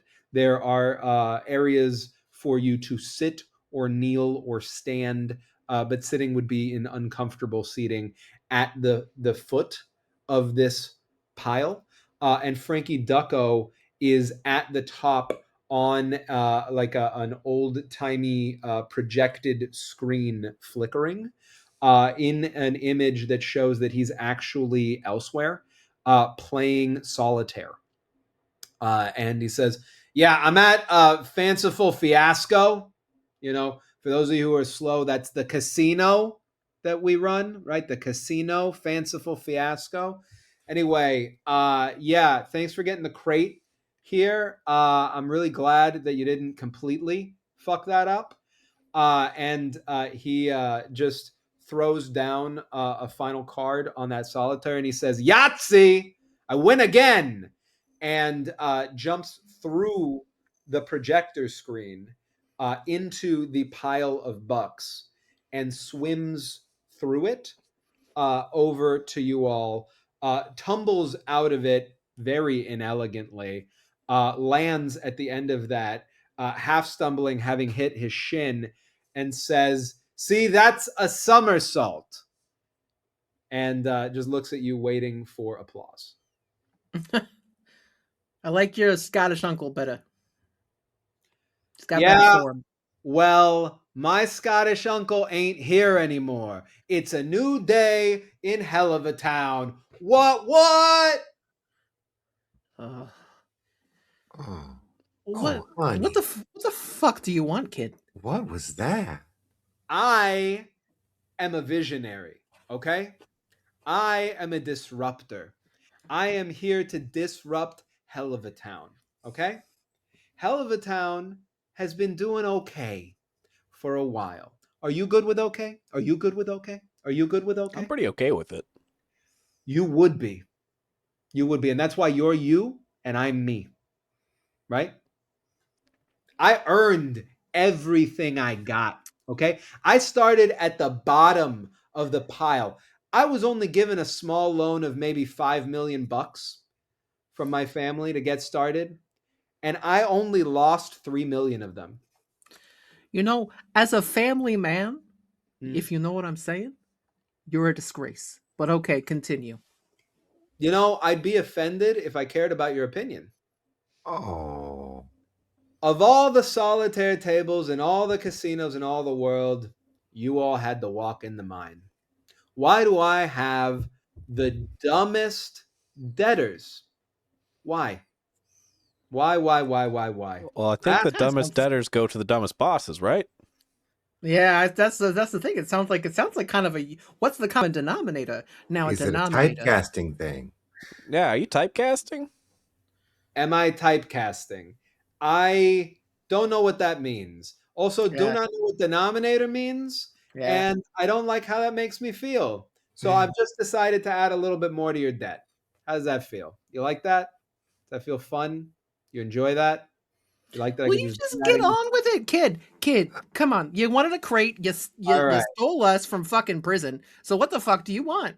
Yeah, well, I needed to get you out of there because I needed some dummies to make sure nobody messes with this crate. If you can manage to make sure nobody messes with this crate until tomorrow, then I will clear your debt. You'll be totally out of my debt. What do you think? Pretty Awesome. good, right? Sounds pretty good. Pretty good. Okay. I think there's a No. catch. What's the catch? Yeah, I want to know the catch, and I want a clarification. But let's hear that catch first. It's real simple. You just sit with this crate here. You stay here. I got business to do, and make sure the crate doesn't move. Very good. Sound good? Are can we just- included? You're not are so we, dumb you can't sit with a crate, right? Are we included in the not being able to mess with the crate, or is Yes. it other people? No, nobody can mess with the. Why did you mess with the crate? No, of course not. You can see that it's still locked. Yeah, it's still locked. Walks Right. over. Right, friend? You're still locked. Yeah, no, they were gentle people, entirely, professional. Read the note first, understood everything. No No side, notes. no notes. Hey, see, that's the brains of the operation. No notes. Ding, punometer. Hey, if you don't think as the editor I'm not gonna put a fucking punometer on this shit, Oh no. Let's break the punometer. All right. yeah. All right. So he says, all right, I'm bored with all of you. I'm leaving. And goes out another dollar bill shaped door to the back and slams it shut. You all have a moment of silence before you hear scurrying out from the shadows. And a voice says, I thought he'd never leave. All right, I'm your real contact, Millie Mouse, looking up at you. Tiny, tiny little mouse. Oh, Millie, fuck. help me open the crate and I'll cook the books so your debt is actually cleared. All right, he's not going to make good on his word. That dummy doesn't know who owes him what anyway. All right, I looking at the crate longingly, seeing it slightly glow through its seams. Do you know what that is? That's the Dutch dingus, the Mac to my guffin, the stuff dreams are made of. Frankie and his mother, Millie Ducko, no relation, wants to pave over Helluva Town. But if we open that crate, we could stop them. Only problem? Frankie bet the key, the real key, not to the outer lock, to the one inside. Away to the fish syndicate boss in a game of poker. He's a terrible poker player, and Don Cod has enough bucks he doesn't have to pretend to lose to him. I need you to win it back. All right. I'm great at poker. I have a great poker face. I don't know if that's true, but okay. Looking up, what does your face look like right now? A beach ball. Yeah. Yeah, Polt. She looks at the beach ball for a second. She says, I think you do have a good poker face. I don't know how to read that. Yeah, if you have any questions for Millie Mouse. All right, Um, Millie. What's your angle here? You just want to be philanthropizing, You want to be a philanthroper? Yeah. I don't know what that means, but You're a do-goodnik is what they're trying to say. I would love to be a do-goodnik. I've done bad Nick a lot in my life working for the Ducko family. You know what it's like. You get into debt and they never let you out. Everything's a subscription. Oh, hey, but we gave you the equipment for it, so you got to pay us back for that. And then it came back with a scratch, and it depreciates. I help. That movie you want to watch, it was on that one channel, on that one service, but now you got to pay a lot more Mhm. money to watch it on a fully separate service. Yeah, The it's way That's it what it goes. is. They talk a lot about disruption, but then they just kind of do the same shit again with like a new paint job and different people in charge of it all the time. Doesn't make any sense. So anyway, that's why they're getting rid of the red trolleys because they don't like the public transit. They want everybody buying cars, and they're putting the highway right through all of the working class areas of Helluva Town, which is honestly pretty much all of Helluva Town except for where the Ducko family lives and maybe a couple of others. So it's a really like windy, complicated, not very efficient highway. And they're gonna knock down everything they can for it. So if I'm being honest, I'm not trying to do this to be a do goodnik. If I can do goodnicky, great. I'm doing this because I want my people to have somewhere to live. Well, you don't need like that much space. I don't, but I have hundreds of family members just in my immediate family. That's fair. Yeah. and that really good bakery, you know, spaghettis.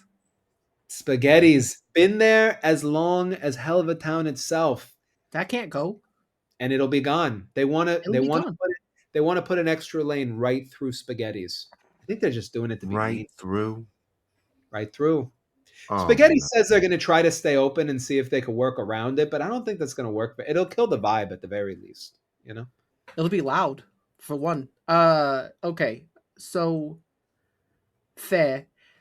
Have you seen that thing in there? Because we all saw it. Don't tell anybody. We all saw it. I've gone southern. It made me southern. I may No, be just a a good simple home cook country does. lawyer.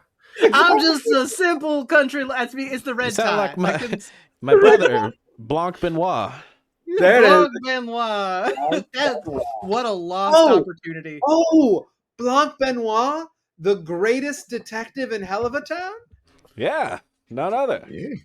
the only detective in his family to ever solve a case. Well, that's debatable. I think that book was written many years ago. How many? Has how anything many changed detectives- since then? Look, so let's talk about something else. How many detectives are in your family? Anyway, we're all you're right. We should detectives. talk about something. You're all detectives, and he's the only one that's ever won anything? My God. Okay. No, okay. We all looked. All right. We all fucking looked. What did you see? Have you looked? I don't feel like I deserve to look. You know, I just want to get it somewhere safe. Oh, actually, Locke, friend. Locke. What's Yeah, your the name? locks fully pop off of the crate and they'll just scurry over to you. Hey, I'm so sorry. What's your name, friend? My name is Yeah, Steel. Danny. What's his name? My name Lockley. is my name is Steel Lockley. How did you know? Okay. Steel Steel. Lockley. Steel. I'm so Very sorry. familiar for with the not asking Lockley your name. family. Yeah, That's Lockley. good. So this, Steel okay. Lockley. This is Iron Lockley. Mm. That's all we got. Well, there's only Tin, two of us here. I'll introduce you to the Lockley. rest of the family at the cookout. Yeah. Some of us aren't very good. Some of us just are not really good. Are aluminium, Lockley. Yeah, Anyway, well, they're twins, aluminium and aluminum. Yeah. yeah, But aluminium has a real attitude about it. is the Mhm. thing. He does. very pretentious. Anyway, hey, have you seen what's in that box? Did you look? I know you were protecting it, but did you look in there? You know, I didn't know if it wanted me to look, so I didn't look. You know, you're a decent fella. All right. You really are. Thanks. All right, and I think there we can take our bio break, and Thank we you. will pick it up at Fancy Fiasco for your game with Don Cod. Awesome. Ridiculous.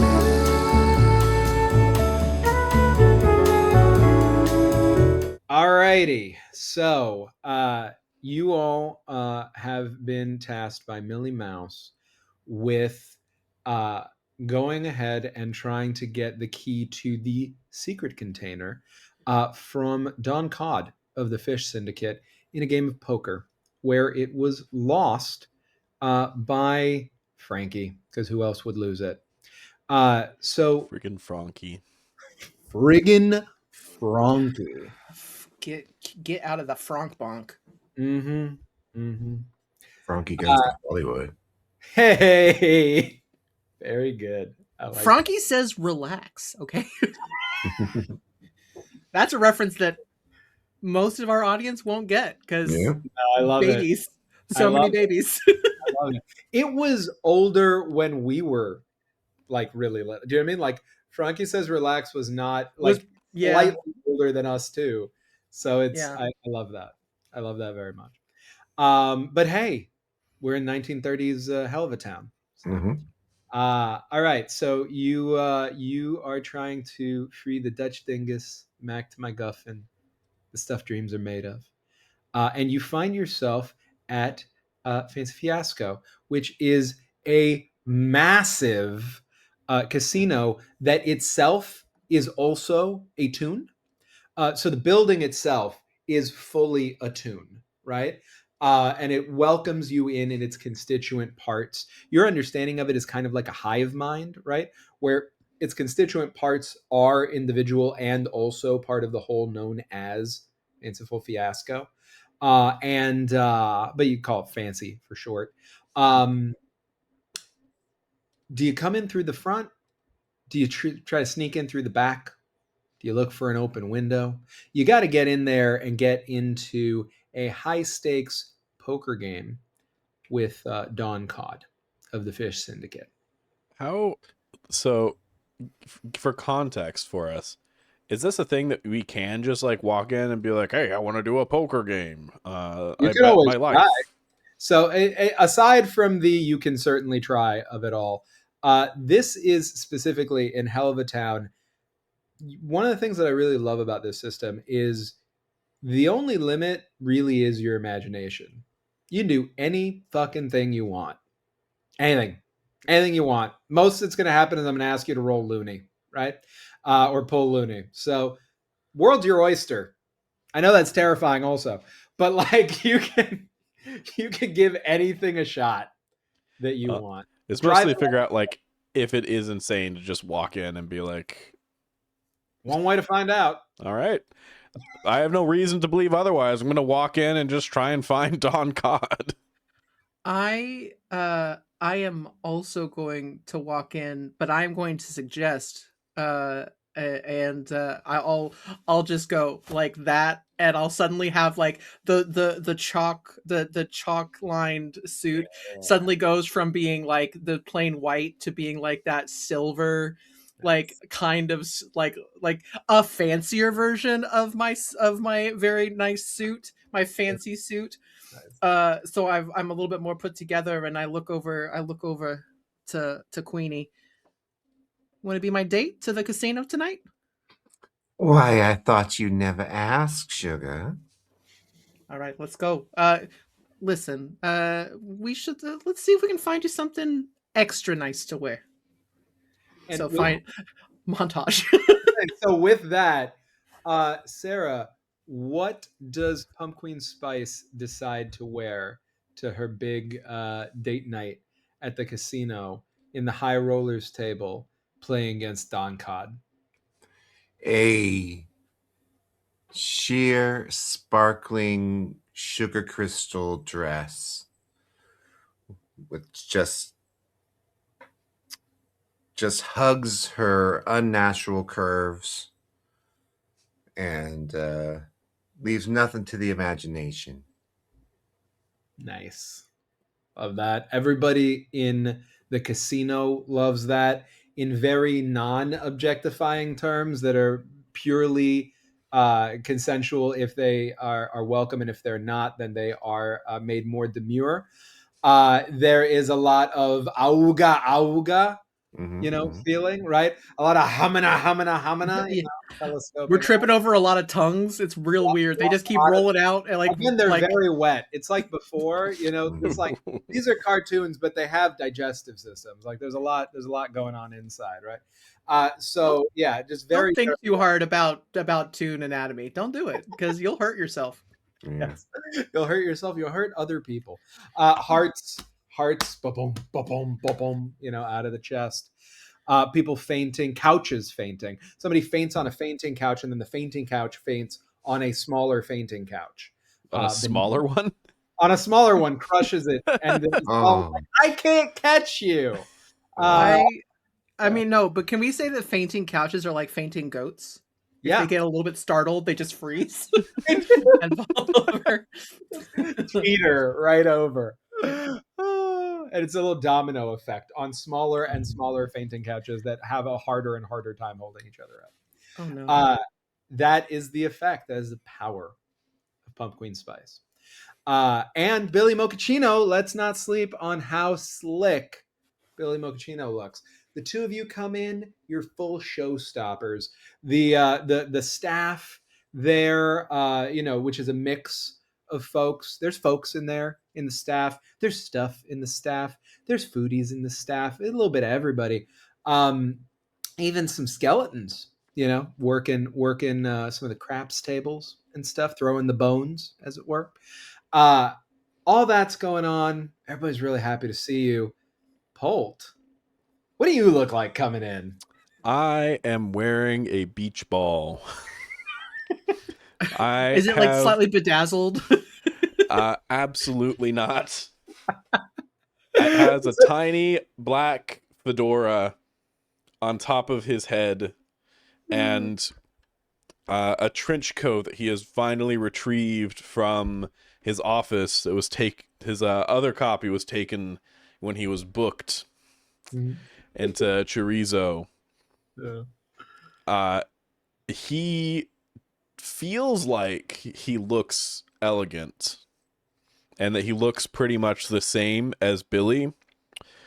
What the rest of the crew don't know is that he's actually colorblind.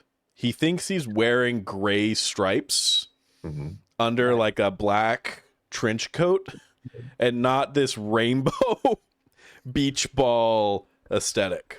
What I deeply love about that character choice that I'd like to take a moment at a meta level to highlight for the community is Bastion decided to make this character colorblind. This character is a noir character who gets to literally live in shades of gray. I am deeply happy about that. That is a good decision. All right. Plus, we get some good representation on colorblindness, which I love that. So you bust in, and with what you described before, would it be fair to say that you walk right through in between Billy Mochaccino and Pumpqueen Spice and assert that you are looking for Don Cod and his high roller table of poker? Oh, absolutely. And there I was, walking through the casino, tongues rolling, eyes a wooging. I can only imagine they wished they could get a peek under my beach ball, but not today. Today is the day that I'm going to beat Don Cod at poker. High stakes poker. One-on-one game, mano-y-mano, just me and him and my friends. That right. Is that mano? That pause after beat Don Cod at poker. Lot of tense bodies there. You're like, relaxed. Yeah. I'm gonna say give me a feely, but it's actually pretty low. Surprisingly low. Oh, wow. Unusually low. Maybe suspiciously really, that's a really low feely, guys. That's low. Low feely. That's kind. That is a 14. Oh, wait, no, a 15 for my Posh Plaza upbringing. Guess what, friendo? That is a great success. Add another. Yay. Add another bonk to the bonk bank. My bonk bank is so bonkers. My Just bonk bank. unbonkable. I do need to ask because we did not Unbunkable. before. As you are gearing up for this success, you're thinking back on that bonk that you took, not from somebody else, but from your own inner outer monologue. Self bonk. Did you use a bonk from the bonk bank to debonk the bonk then? I sure did. And what it looked like is when I got bonked, I fell down and a ghost came out of my ghostly body and it was just me. Like the Phoenix. You didn't even bother retrieving the old ghostly body. No. It's like We just left you? Oh, yeah, of course. I think Billy was like, in oh. the smoke Okay. of the transition. You didn't Right. know. But I love that it's like a snake shedding their skin. Yeah. Or a shake snetting their kin, you know. Yikes. I'm keeping the bonk bank real straight in my mouth. Yeah. So that's hard. You gotta have the bonk bank real straight in your mouth. You do. Otherwise, you gag on it. Oh, you That's the can't. problem. That's the problem. can't. And Yeah, nobody likes guys. a quitter. Nobody likes a quitter, is what I'm Get your minds out of the gutter, audience. We know what you're thinking. We've seen you in the Discord, and if we don't see you in the Discord, get the Discord. You Yeah, should check out our bonk bank.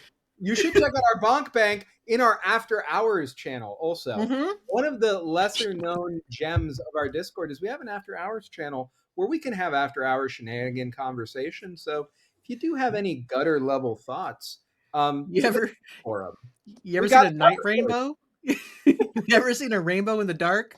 You can now. Like a rainbow in the dark? Like a rainbow in the dark. I wish we were playing a game where we were playing a band because I'd love for that band to play that song. Next time. We'll bank it in the bonk bank. All right. So you succeed. It is a great success. So I would love for you to describe how remembering this moment of using your bonk bank to overcome your inner outer monologue gives you a little bit of extra oomph in landing this great success. What does it look like you do? I think thinking back to getting bonked by my outer monologue, I think I'm emboldened from the realization of how strong my monologue is. And I start belting it. There's no way Don Cod could ever beat me in a one-on-one match if you included my friends. Don Cod, you've got it coming. By the time I'm done, you're going to need Doc Cod, which is a much better name anyways, because it's a palindrome. It is a palindrome. Palindromes are funnier than Don Cod, which palindromes to Doc Nod, which sounds like a sleep doctor, which you're going to need when I put you to sleep. With my riveting, well, sleep like knock you out, not like bored sleep.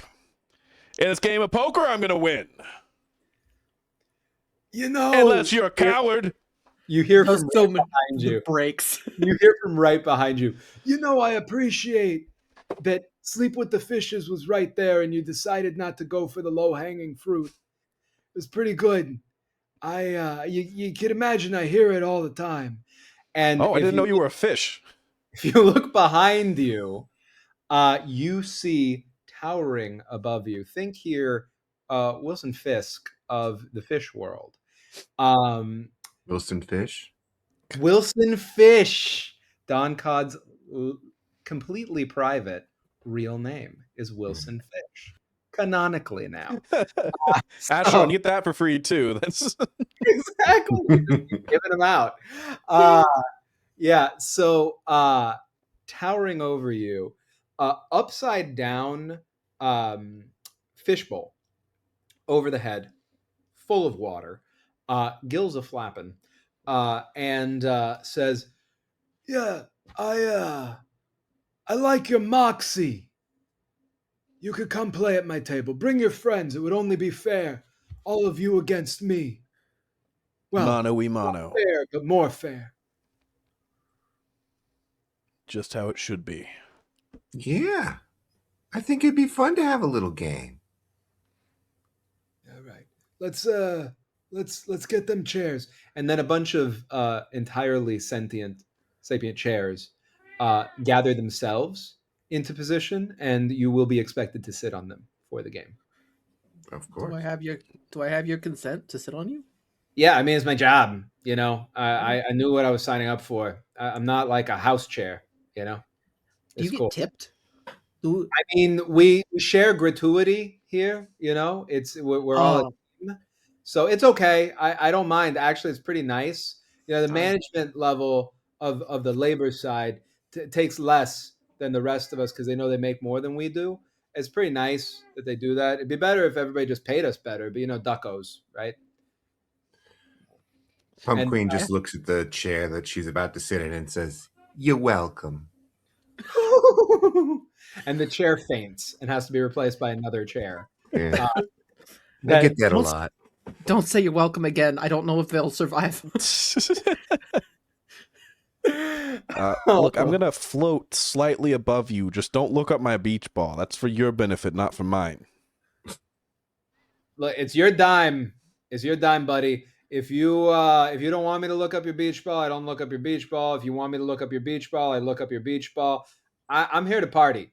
I'm comfortable with whatever. You tell me. You change your mind partway through, I get paid the same. All right. So as all of you find your way onto these sentient chairs around this table, Don Cod takes a seat and says, "All right, I assume all of you are familiar with Helluva Poker. If any of you have never played before, please let me know. I like to beat people fair and square. I don't want to have an unfair advantage because you don't know the rules." Oh yeah, I play all the time.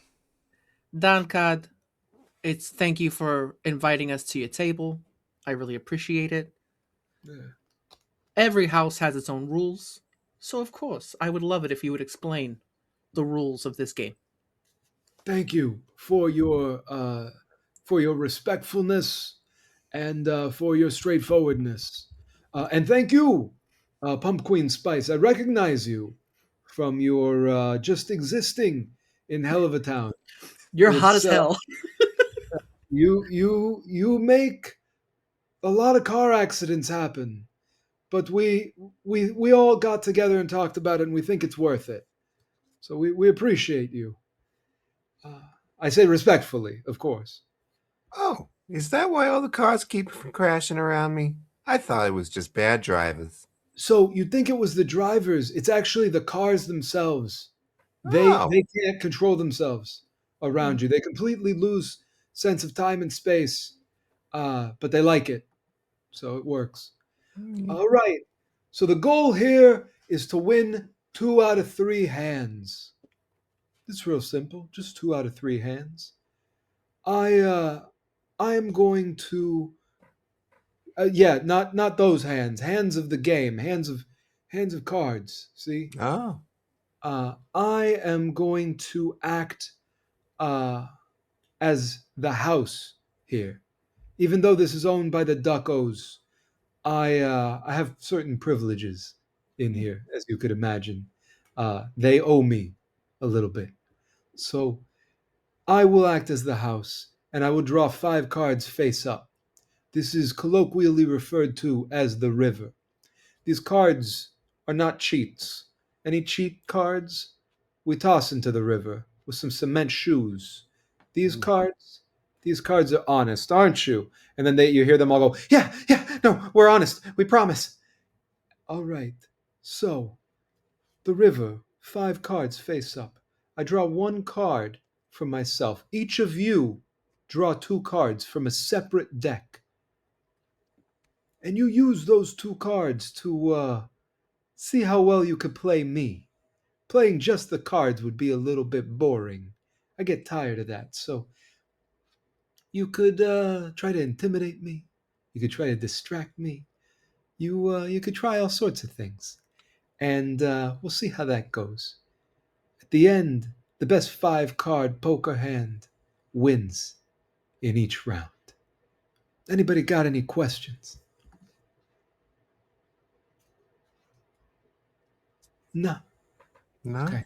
no, No? I think you've explained very well. All right. So we begin. This is a 6 of clubs. Well, we talking about the stakes?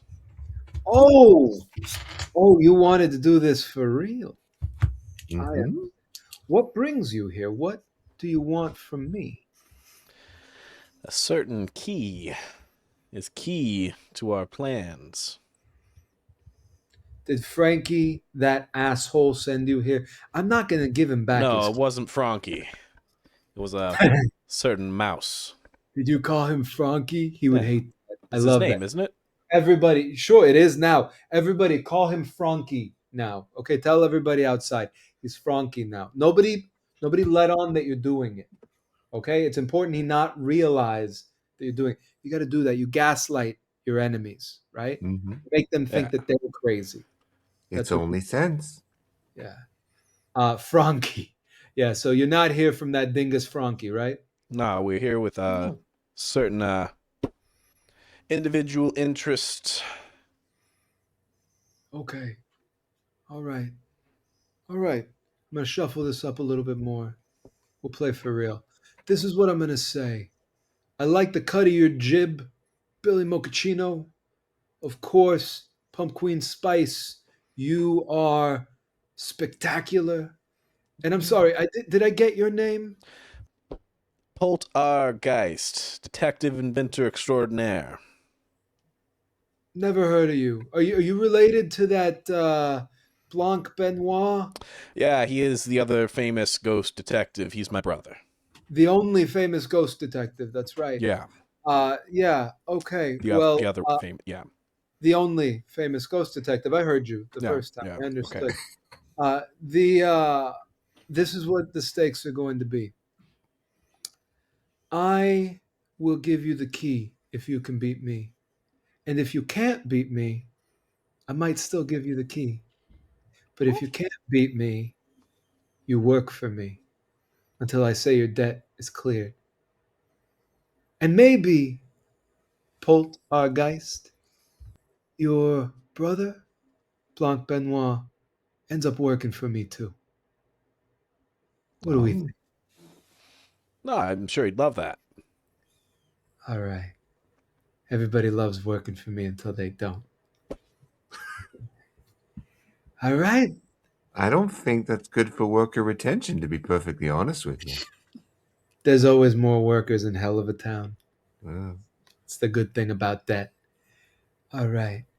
This is an 8 of hearts. This is a 9 of hearts. This could have been shuffled better. This is Those 10 are of honest hearts? cards. We love each other. We just want to be close to each other. Give me 2 seconds. Hey, guess what? We'll redo it. No, it's fine. I think we keep that. I think it's okay. You know why? Acheron Games? Because we're honest players here. that's right. Play it Yep. as Hey. it lays. Warts and all. This is a queen of clubs. This is a 9 of diamonds. And this is a king of hearts. Mm. We've got an 8 of hearts, a 9 of hearts, a queen of clubs, a 9 of diamonds, and a king of hearts. No spades. Looking like we're not too loony right now. What do you want to do?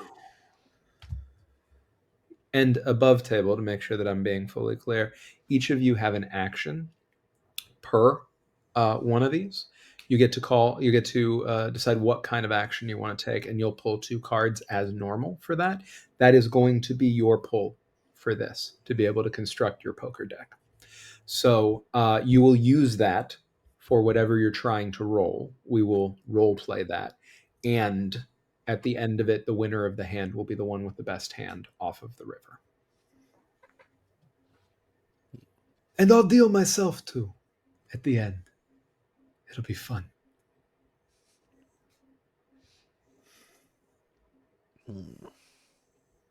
Don't everybody rush me at once now. I hope I didn't intimidate you. Oh, no, honey. No, I was just mesmerized by your eyes. Oh, you're going to be the most dangerous one. I love it. Do you want to make that your roll? Yeah, let's make it a feeling roll. Let's go for a feely. See how well you charm. All right, what do we got here? We've got that's very good for charm actually. Got Well, Hell yeah. that is very good because that puts you at if I'm doing my math correctly, that puts you at a 22, 21. You have plus 21. 3, 21. Yeah. Good because it's a 20. So you succeed in charming Don Cod. How do you do it?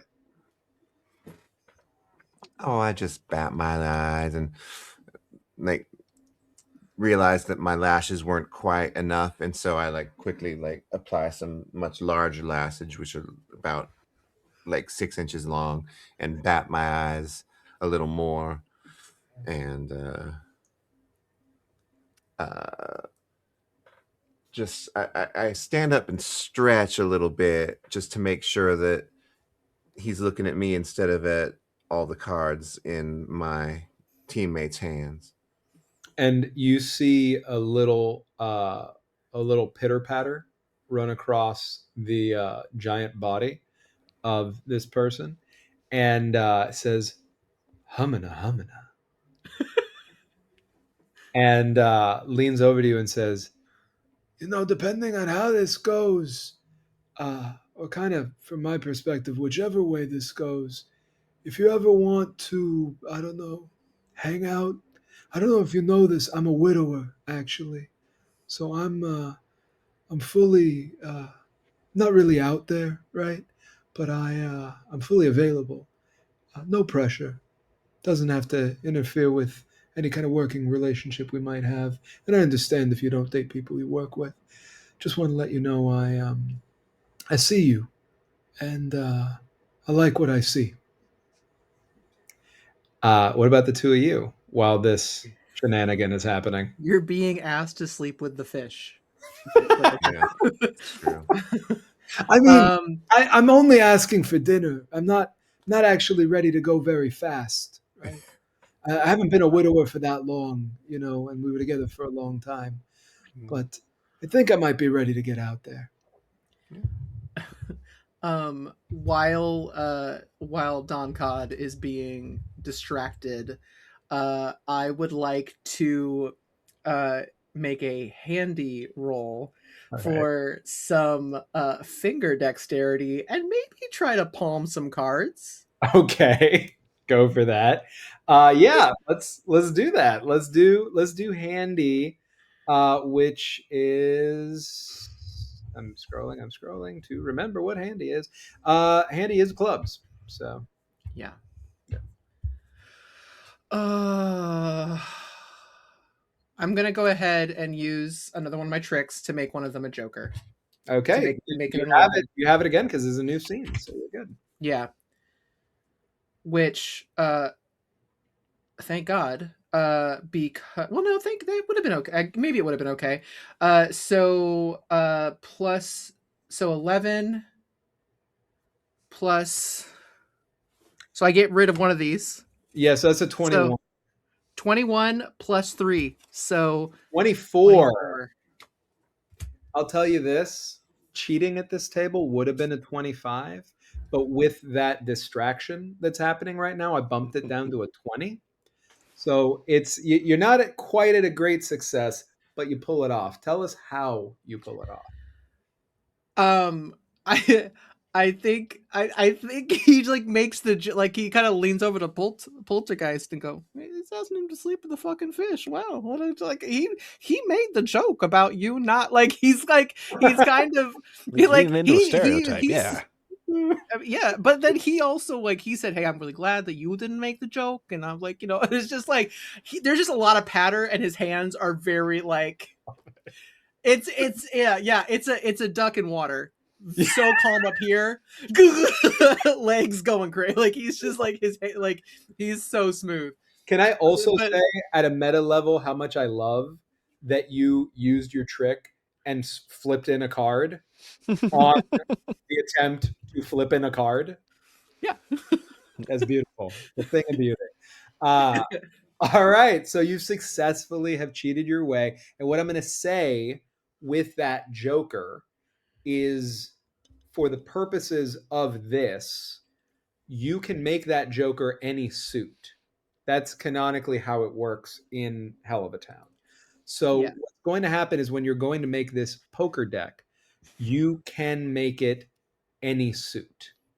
And it will be tantamount to a face card or an ace, because it is worth 10 or 11 when it matches with the suit, which is the same amount given to a face card or an ace. So you're going to have a lot of maneuverability there. Yeah. What did you draw again, Eli? Um, Was a Joker a Joker and a King.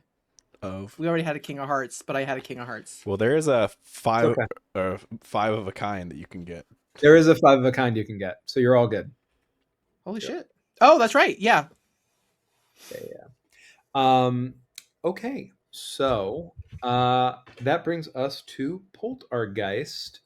Poltergeist, what are you doing? I draw my 2 cards from my deck. I don't even look at them. I slam them on the table. I pull off my hat. I pull off my trench coat, my beach ball. I throw everything I own on that table. I say, I'm all in, Don. This is the last game of my life. I want to up the stakes. You give me some ink. I don't mean to be rude or make assumptions that stereotype your people, but aren't you dead already? Didn't you already play the last game of your life?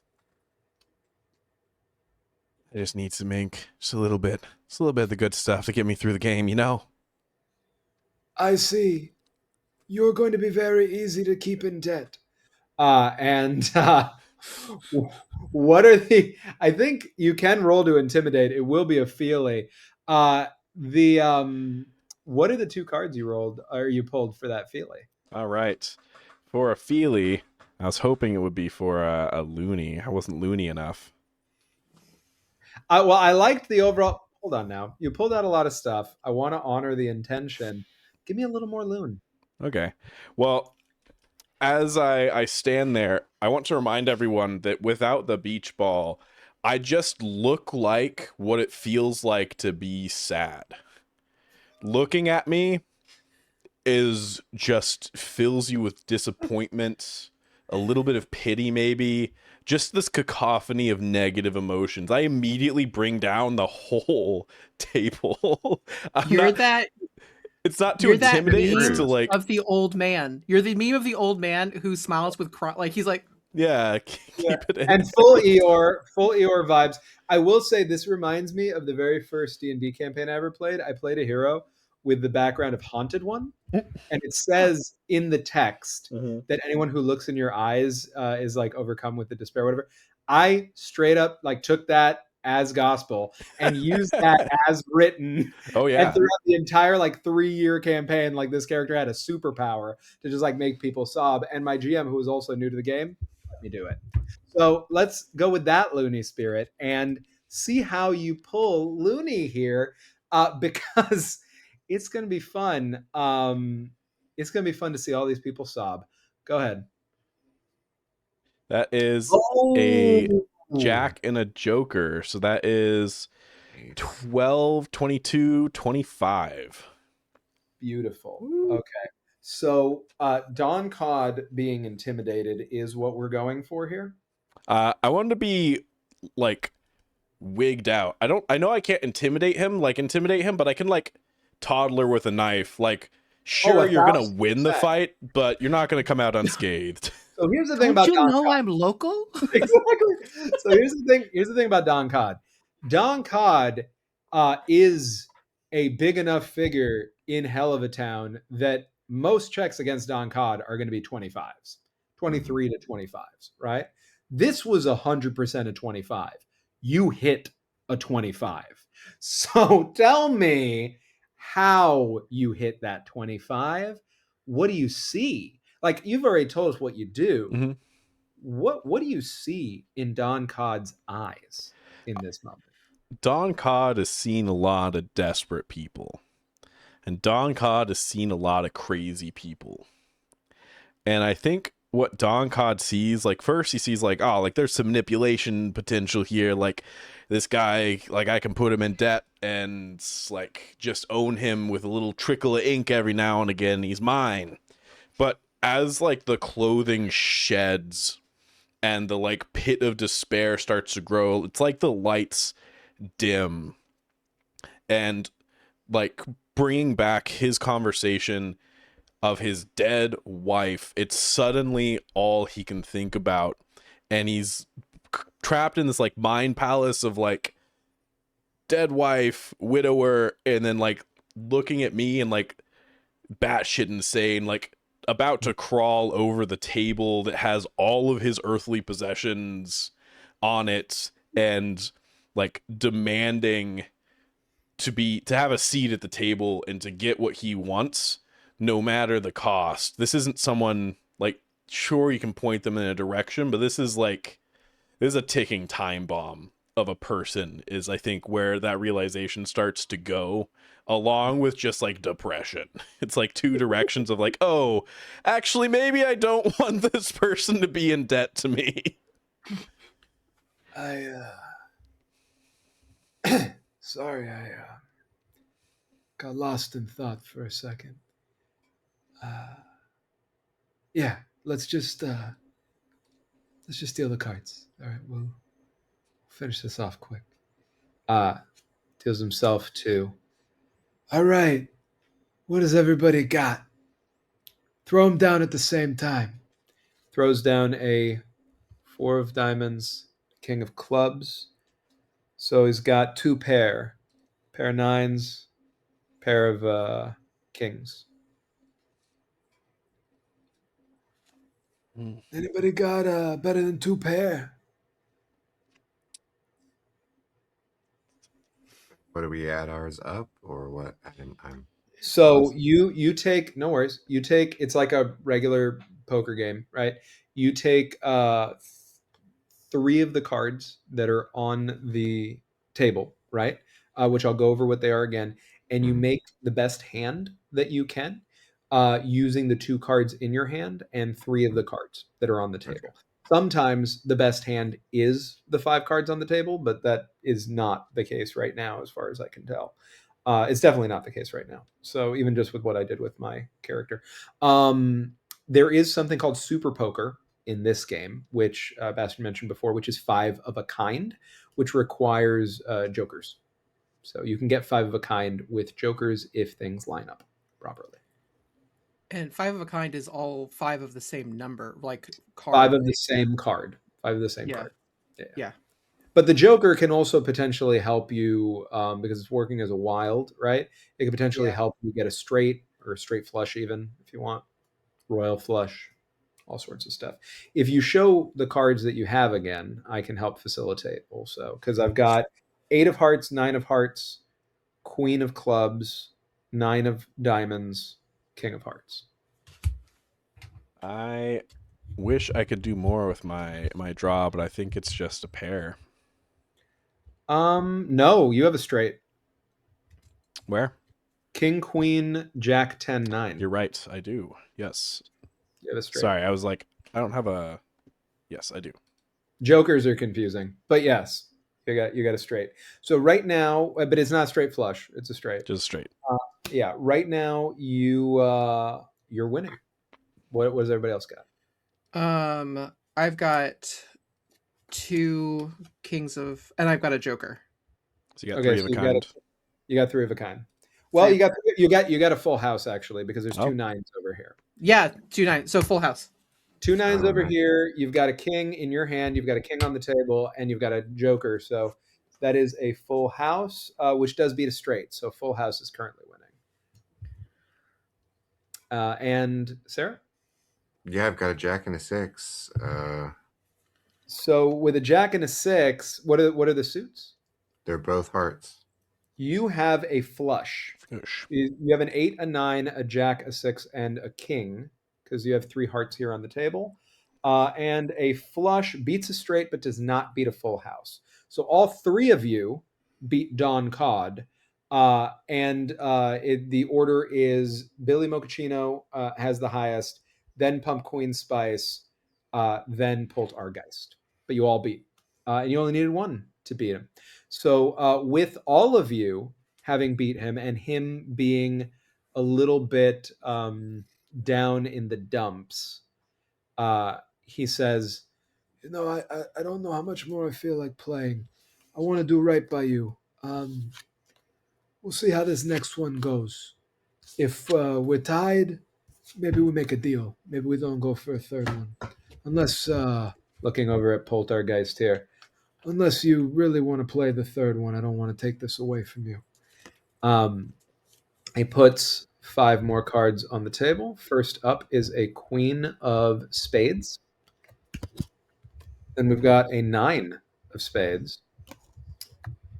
Then we've got a 3 of diamonds.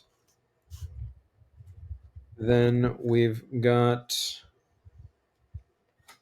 a jack. A joker. I'm not going to do that. Got a 5 of hearts. And then we've got a 2 of diamonds. So that is a Queen of Spades, a 9 of Spades, a 3 of diamonds, a 5 of hearts, and a 2 of diamonds. Now, from a poker perspective, before we get into what actions you all want to take, the things that are laying on the board most easily right now are a low-end straight, because you have the 2, the 3, and the 5, and a flush, basically, because you got 2 diamonds and you got 2. Oh, but you only have 2 cards, so you're not going to be able to do any of those. So we're probably living in straight land, unless No. We never live in straight land. Yeah, it's not Oh. here. Not on my Christian Minecraft server. It's hard to see. I mean, yeah, you can maybe get a 3 of a kind, right? It doesn't look like a flush is on the table. Yeah, I think the straight is the highest roll you can get. 3 of a kind after that, 2 pair after that pair, and then high card. So, with that having been said, what does everybody want to try? You can go in any order you'd like. I'd like to try and let this fucking cat in before. No worries, go for it. Father. Papa? Papa. It's a crossover. It's an Acheron crossover. Papa. That is Oracle. You're a That is terrorist. a little demon. We're not supposed to negotiate with terrorists. Papa. Papa, give me a gun. Papa. If you immediately ask to leave, I swear to God. Papa. Papa. I love that. All right. So what would everybody like to do in this second round? I know what Billy wants to do, but if anybody else wants to go first. No, but I'm going to use my trick. Beautiful. Poker face. All tunes taking part in the showdown add a card to their draw until the end of the turn, including yourself. Hey. But the animator increases the current difficulty by 5. Okay. So that's interesting because he's got a bunch of 25s, and I don't think you literally can hit 30. But there are things you could do for 20, and there are ways to bring 25s down to 20s. So let's get into it. Everybody get creative. Y'all got some raw ink to suck down still. Best That was saying. my plan. That is probably a good idea. That was my plan. Alrighty. So what does everybody want to do? Sniffing a little raw ink. Yeah. Actually, before we do that, Yeah. Pumpqueen Spice. What does it look like for you to use your trick? Ooh, and the trick is just called poker face. So, she's got a clutch, right? She's got a little clutch, and she opens it up, and it's got a bunch of faces in there. And she says, straight face, Gay face. gay face. No straight face here. Not. Oh, poker face. There we go. And she peels it on. Nightmare. Love it. And it's very very, very calm, very unsettled, unruffled face. And I would argue it potentially, if you all agree, then has a calming effect on all of you. Yes. Of course. Oh, I feel much better now. Oh, I don't know why. Wow. Ugh. Watching right. that person peel a face off and then put a new one on was it's just so calming. Soothing, So- like a day at the spa. All right, so what do y'all want to do? Mm. I think That's so, great. Billy. So that trick, by the way, I would say lives outside of the action economy of the hand, right? Yeah. So you can do that, but you still can pull for something. Cool. I want to, Uh, with my ghostly hand, reach through the clutch that Pumpqueen has and grab a random face and peel it onto mine. So I'm this floating specter of like darkness with a Pumpqueen face on it. I love that. Just going fully unhinged here. Polt doesn't actually have a plan. He's just like, how crazy can I get right now? I will fully allow that to be a loony. Go ahead and loony that. All shit. right. Could somebody roll a dice to see which face it is? We have a D100 table back here of faces in the clutch. And it's actually a D100 table of D100 tables of faces in the clutch. Oh, is that a Joker? Fuck yeah. That is a Oh! 26. Oh, Okay. I can't quite get it to a 30. I'm so close, though. How close are you? I can get it to a 29 because I can I add an will- additional attribute to my draw, so I can add my handy to this to bring it to a 29. Or wait, does this just add the 3 to my draw? I don't pick 2? No. Well, actually, let's look at the phrasing, right? Let me not say no. My guess is no, but maybe I'm wrong. No, it just says add a card to their draw. Oh, then no. And this is a It's- 32. That is perfect. Okay, because you had to beat a 30, so that's really good. I was going to offer a devil's bargain. I don't need to do that now. All A right. devil's bargain in Helluva Town? That'd be a hell of a deal. A hell of a deal. It's a crossover episode.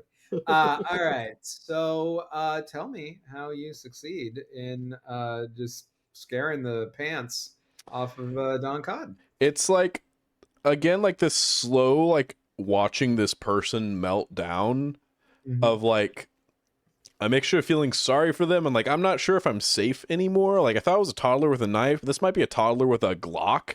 Is like I'm just taking more Pumpqueen faces and just putting them on my incorporeal body to create a new Pumpqueen face body. And as I'm doing that, I say, A biblically biblically accurate accurate meatball. Pumpqueen. Oh no. And there I was, King of Hearts, no. Joker, 3 of spades in my hands. Not that Dawn knew. Good hand for this table. Strong, powerful hand. I knew I could win this one. It would be easy. But I wanted more than to win.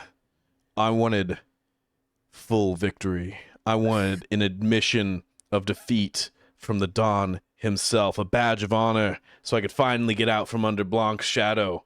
And this was my ticket to freedom from my family name. And by God, if I have to wear the face of someone more beautiful and renowned than me to do it, I'll do it. Over and over again. Full serial killer. So Honestly, I'm starting to believe that you did kill yourself. That you were the murderer. maybe The he's one actually a case I really good solved. detective. Yeah. Yeah. Yeah. I will say, Don Cod is deeply confused and conflicted because on the one hand, this is some full ass serial killer shit that is, I mean, Don Cod's a bad man, right? Like Don Cod has killed a lot of people directly, has had a lot more people killed kind of for frivolous things a lot of times, in a lot of fucked up ways. Don Cod is not used to seeing people put a bunch of people's faces all over their body. At the same time, Don Cod is seeing the face over and over again of the first woman he thinks he might be ready to date, since the death of his wife, as the face that's being put on. And then when he looks over at that woman, she's wearing a different face that is still attractive, but hard to read. How does she feel about it? Does she want him to like it? Should he act like he's into it? So he's a little terrified. Doesn't show it much physically. It's practice, right? His hand shakes slightly as it reaches out for I was gonna say a glass, isn't really drink from that. Reaches out for a poker chip to play around with. Oh no! Yes, reaches out for fish food. Knocks open the door. Knocks fish food in. You can see his hands trembling. It's too much fish food. He's like, supposed to be on a diet. He can't You know see. that like belly thing that you would do as a kid to like undulate your belly? I think I start doing that with the faces to make them like open their God. mouths and eyes and close them. Bastion! Nightmare! Thank you for bringing the cosmic horror. Yeah, one's To- smiling, one's like looks like it's mid laugh, one's frowning, one looks devastated. And you see Don Cod say, "Maybe I should have been a doctor," as he's just like looking into your undulating belly. It would have been a funnier name. Yeah, you're right. Seems like you're right about a lot of things. That's how faces should move. I have to say something actually, thanks to the brilliant move that Sarah did a little while ago to set this up. Everything I said about what the best hands are that are possible here is fucking bullshit now. That's true for Don Cod, who can only take 2 cards. But since you all are able to take 3 cards, you can make the best hand of 5 with those 3 cards. So you only need 2 of these here. Your options are way more open than what I just described. Wanted to get that out there before we keep moving. So while this belly undulates and this person at the same time falls into a deep depression, feels a bit like vomiting, and is a little turned on, what are the rest of you doing? Well, Wait, what was that last one? Hold on. I mean, the beautiful faces. It's too much. I see. There's too many. He's turned around and he wants to So vomit. many of them, and they have all these different expressions on. Like He's had too much fish food. too much fish food. Too much like fish food. Can't see super clearly. Yeah, it's tough. well, Go ahead, Don Sarah. Cod is paying attention to someone else, which is, even though it is multiple versions of my face, still a little bit disheartening. And so Pumpqueen gets a little bit and pulls out from her clutch a bicycle pump, attaches it to her cleavage, and starts to Correct. have be much Yeah. more presentable, and wait for Don Cod's eyes to drift. I think that if you lean forward, obviously we'll see how this feely goes.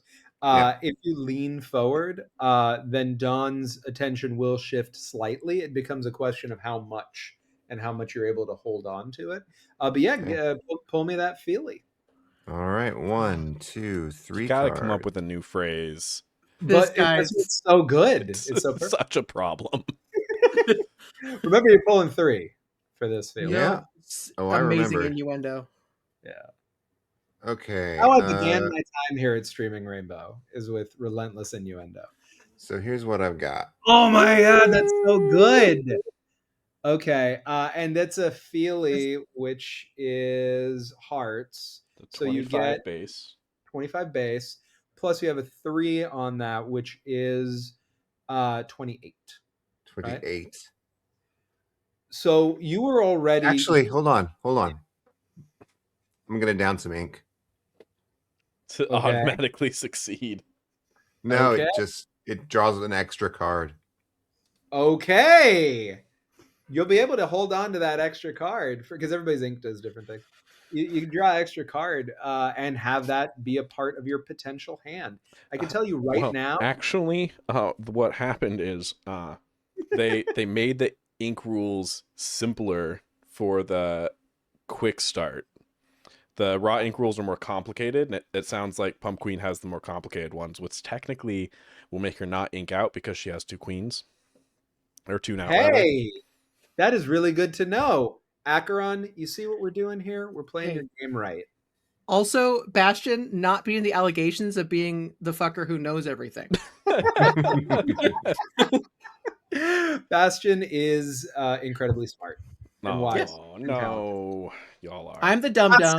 Bastion knows everything. For the aftercare, baby, I'm throwing it down here live. Sarah's the queen. I'm the dummy, and Bastion knows everything. No. If you are not also royalty, it is because you are the court jester for having jester's privilege and having the capacity to be the only one who gets to say the truth to the king and queen. I speak truth. 33. Okay. You're doing fine. Gorgeous. All right, tell me how you actually it's a 36 with your Feely, right? Yeah. 36 actually gives you a great bonk success. bank. So you got a bonk bank, baby. You're gonna put a bonk into that bonk bank, which bonk is good, bank, baby. Because I mean, do you think there might be a chance you might have to fight somebody at some point? It's a good question. So you got a bonk in the bonk bank. You got a great success.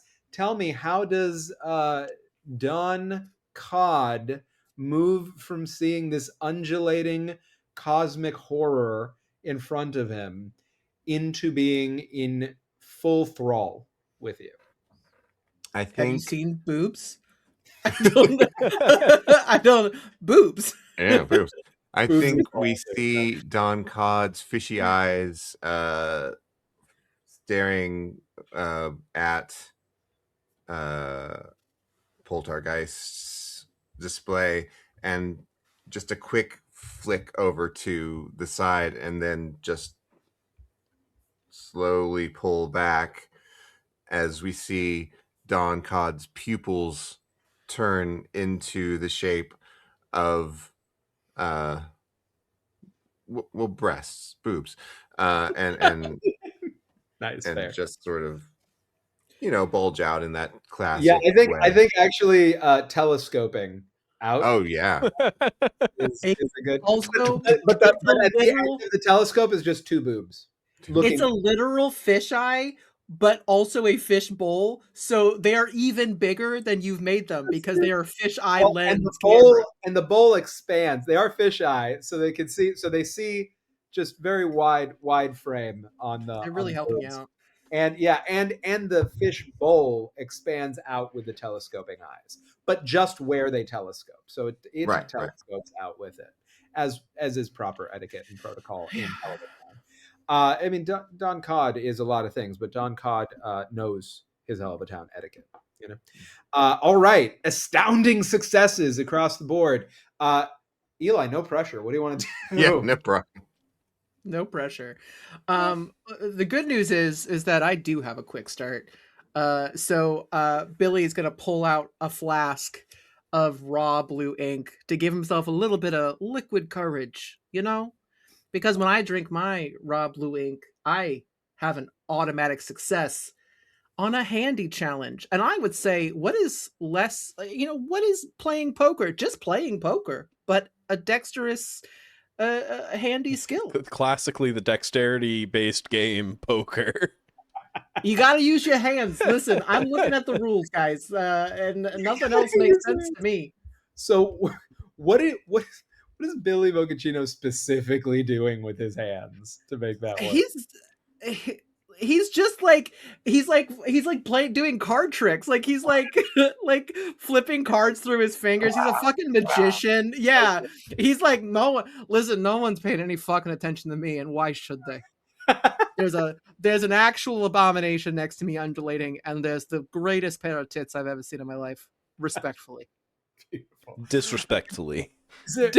I would never be disrespectful to Pumpqueen. She smells delicious, though. You're going to say you'd never be disrespectful to breasts. All right. I would also never be disrespectful to breasts, but I mean specifically to this pair. Yeah, fair. And their person. Yes. And all the right. person attached to them. And the person attached to them. Yes. Yeah, if they get big enough, do they get their own Toon personalities? Like, how does They that? could. 100%. Oh, no. Yes. I feel like that's true. That's canonical. At this point, I actually think that both of Pumpqueen Spices, if you agree, Sarah, breasts can choose to be separate sentient entities Excellent. when they want to be. Right. And only in the way. They're resting. Yeah. They're both.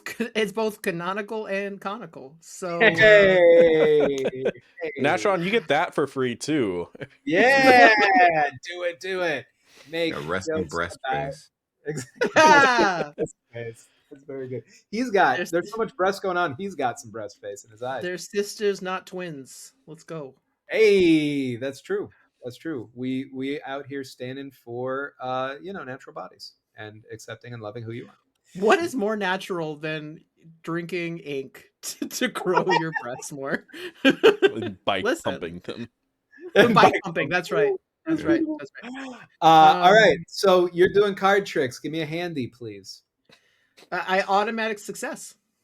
Oh, that's When I right. drink- Oh, but I need to see your Now- cards because I need them for the poker. Yeah. Now listen, I'm also now tuned out, so Yeah, I'm me too. fucking wasted. You're not But, too You're good, listen, both Sarah. it's- tuned out. You're both tuned out. I'm also not the weirdest thing here, so I'm doing all right. Yeah. But I've got a 2 of clubs, a 9 of diamonds, and a jack of diamonds. Okay, cool. You got an automatic success. That would have been. This is handy. Handy is remind me. +3. No, sorry. The card, the suit. Oh, it's a spade Spade or club. club. You know, the other black one. You know what I mean? That one. All right, club. All right, so club, and so that's a 1 plus. What were the numbers you had? You had a 19, 19, 22, 21. 25. Right? Well, so no, so I had so that is. It doesn't matter because you have an automatic success. I just got to see. I know, if- but that's else there. 19 plus 2 is 21, plus 1 is 23, 22, plus 3 Is 25. is 25. Yeah. All right. So with that 25, if it hadn't adjusted, you would have hit. With the adjustment, you would have missed. But you did automatically succeed because of your drinking of ink. So describe to us how you succeed in a way that tunes you out. Again, yeah, I drink. I take a swig out of my flask of blue ink that I keep on me for such emergencies. Because it's a real kicker. So yeah, I take a it's that Dutch courage. I take a drink and I go, yeah, I fucking got this. And I just like, this might as well be a thing that happens too. And I grab the cards and I just like the anti-poker face of just like, yeah, that's right. I'm fucking great. I beat your ass in the last hand. It's mine now, bitch. Don Cobb's like, if I were in a different mindset, I would completely cut you from snout to, I can't think of the word for the bottom part, while you were still alive and feed you your own entrails before cap to watching. kettle. There it Cap to is. kettle. You Yeah. know everything. I want you to work for me anyway. Yeah. I would cap to kettle, gut you like a fish, no offense to my people. And I would make you eat yourself while you die. But I'm not in the mood for that. You're lucky. I pulled 2 4s. So I got a pair of 4s. It's a queen of spades, a 9 of spades, a 3 of diamonds, a 2 of diamonds, and a 5 of hearts. Just got 1 pair. 3 of a kind. All righty. Everybody beat 3 of a kind. I've got 3 of a kind, but they're queens. Hey, 3 of a kind, but they're queens. What do we got? And Eli got 2 pair, I think. 2 pair. 2 pair. So we got the winner is 3 of a kind with queens. You all get best 2 out of 3 in just 2. You killed it. Beat Don Cod, who is deeply depressed, a bit disturbed, sexually confused, completely enamored. What do y'all you get the key from him. The key just tosses in the middle. Take it. I don't care. I only did it to fuck with Frankie anyway. And I will say all of you can determine what this success looks like, but I want to give special privilege to Sarah with the highest winning hand, because all of you beat him on both hands, which is just spectacular. Let's start, Sarah. What do you do with this Dawn Cod being enamored? What does Pumpqueen do? Pumpqueen goes through her clutch again. She takes out one of the faces, writes on the back of it her number, Mm. and says, Which "Call face? me." Which face? The kissy face. Kissy face. It is the kissy face. Kissy, yeah. kissy, winky face. And he takes it from you, and you see him swoon a little bit. You may be the first human to see Wilson Fish swoon. Foodie. And I use his government name because this is Wilson Fish reacting, not Don Cod. Right. Since his dead wife.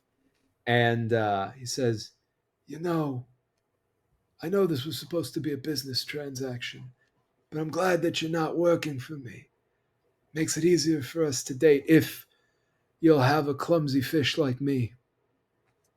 Oh, I'm sure there's all sorts of things you can do with those gills. Oh, you're going to be fun.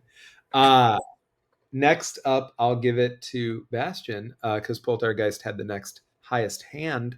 What are you thinking? I think like a switch flips and he's like peeling the faces off and like handing them back to Pumpqueen, puts his beach ball stripes back on, gets dressed. Well, it was great doing business with you, Don. I would love to work with you under less debt-incurring circumstances as soon as I'm done serving my time in Chorizo. All right. Are you I think I heard about a ghost that turned himself into Chorizo. I think you can leave any time. I don't even think they have you in their records. It's about doing the time for the crime that I believe I committed. All right. Well, I have some business in Chorizo Extravagante Penitentiary from time to time. If you're interested while you're in there, I might have use of your unexpectedly impressive services. I'm not going to lie to you. When you arrived, I thought you were a joke. I was sure that you were going to be useless. You have deeply impressed me.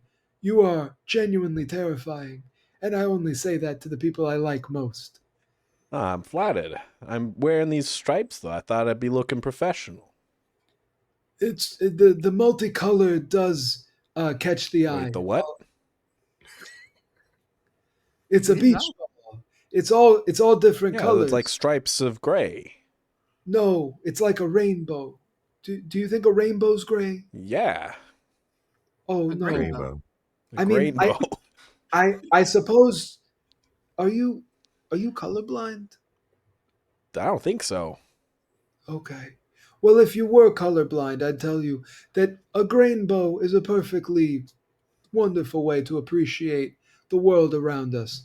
But for those of us who are, able to see color, there's a lot of different colors in a rainbow, and there's a lot of different colors on your clothing right now. Some of them clash pretty severely, but you really made it work in the end. Not when you arrived. When you arrived, you looked like a joke.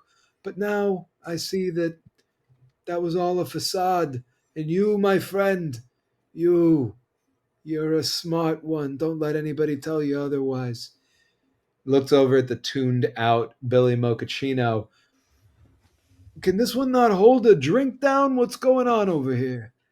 Don, listen, that sometimes the cards just aren't in our favor. No, this is what I'm gonna do for you, okay? This is from me to you, friend.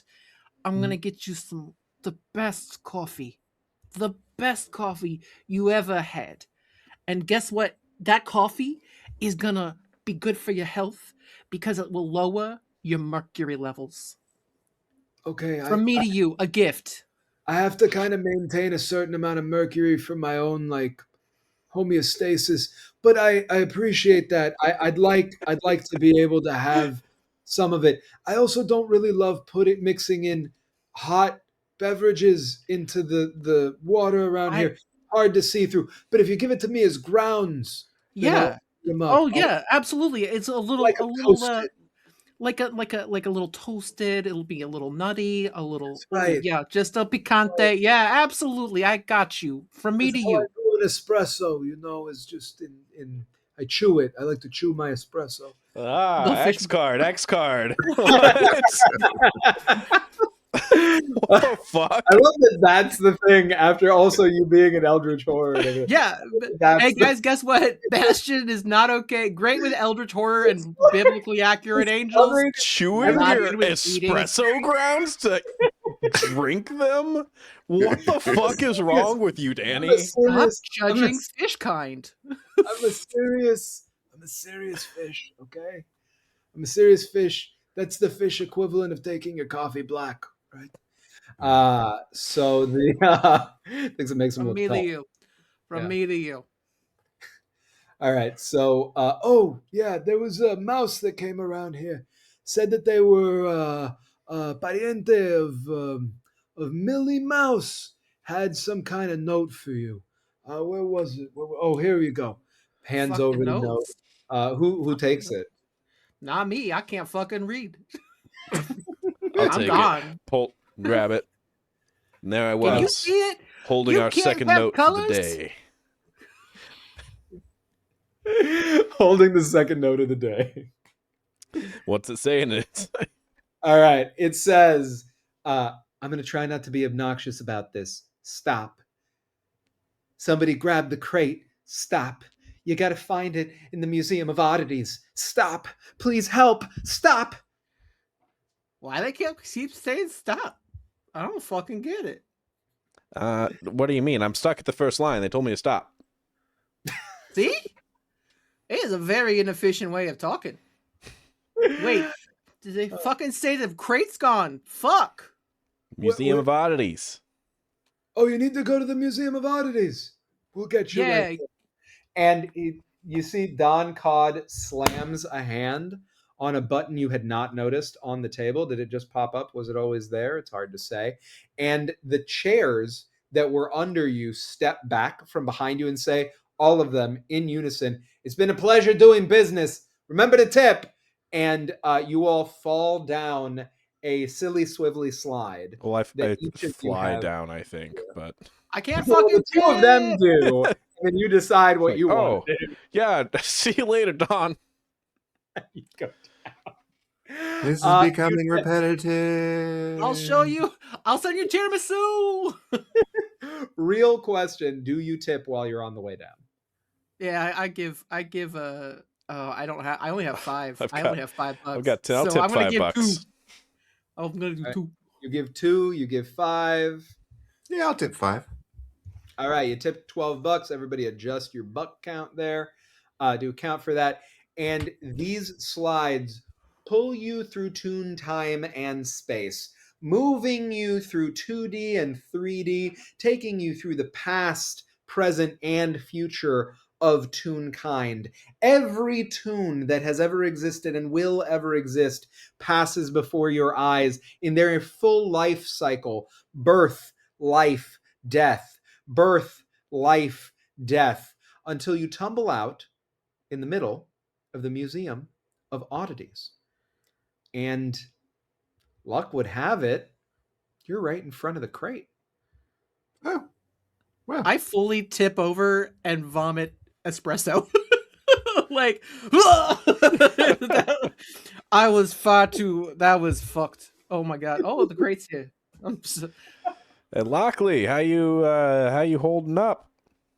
Lockley's not there. What No the Lockley. fuck? They took Lockley. Neither Lock Lockley. family. Steel and iron. Neither are there. This is suspicious. My detective sense is tingling. Maybe you should use your little device there. A Your little- shadow, gigantic shadow, casts over the three of you from behind. It's oddly shaped, hard to place. Do you turn around? It's a Wow, dollar this sign shadow shaped. is very large and oddly shaped and hard to place. What the fuck?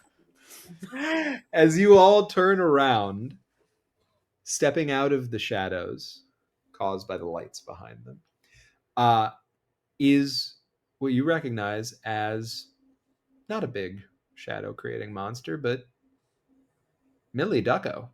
No relation. And Millie Ducko steps forward and says, "So my dumb kid got you dummies involved in this, huh?" You Is you talk the everyone in same this way. place called? Is this? We're family. Everyone's called Millie in this place. What the fuck? No 'Cause relation. they're millionaires. Well, No, but there was a mouse Millie. There was a the mouse Millie is because there's millions of them. Mm-hmm. I'm not good with We numbers. are millionaires, but there's very few duckos. There can only be two. It's the rule of two. Me and my kid. Well, how do you make more What happens duckos? if we kill one of you? Stiff. I know. What happens if one of you falls? I don't know. That's fucked. The one, I'm sorry, I don't know why I'm breaking on that.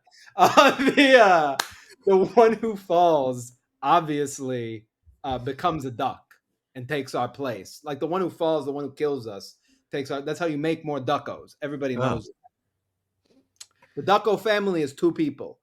Okay, Violent life at any cycle. given time, ever since Bane Ducko, now, but it was Duck back then in the old times, right? Anyway, all of you, my dumb kid sent you to get a key, right? Or somebody did something. You want a Yeah, key? you dumb kid.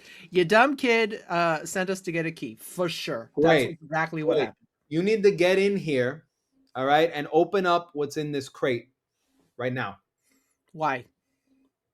because I'm telling you to, and I own you. I mean, that sounds like I a don't pretty want good reason to me. I don't want to. Any of you can grab the key and do it if you want to. Who grabbed it? Because I think I would Pumpqueen must have been the one that grabbed it.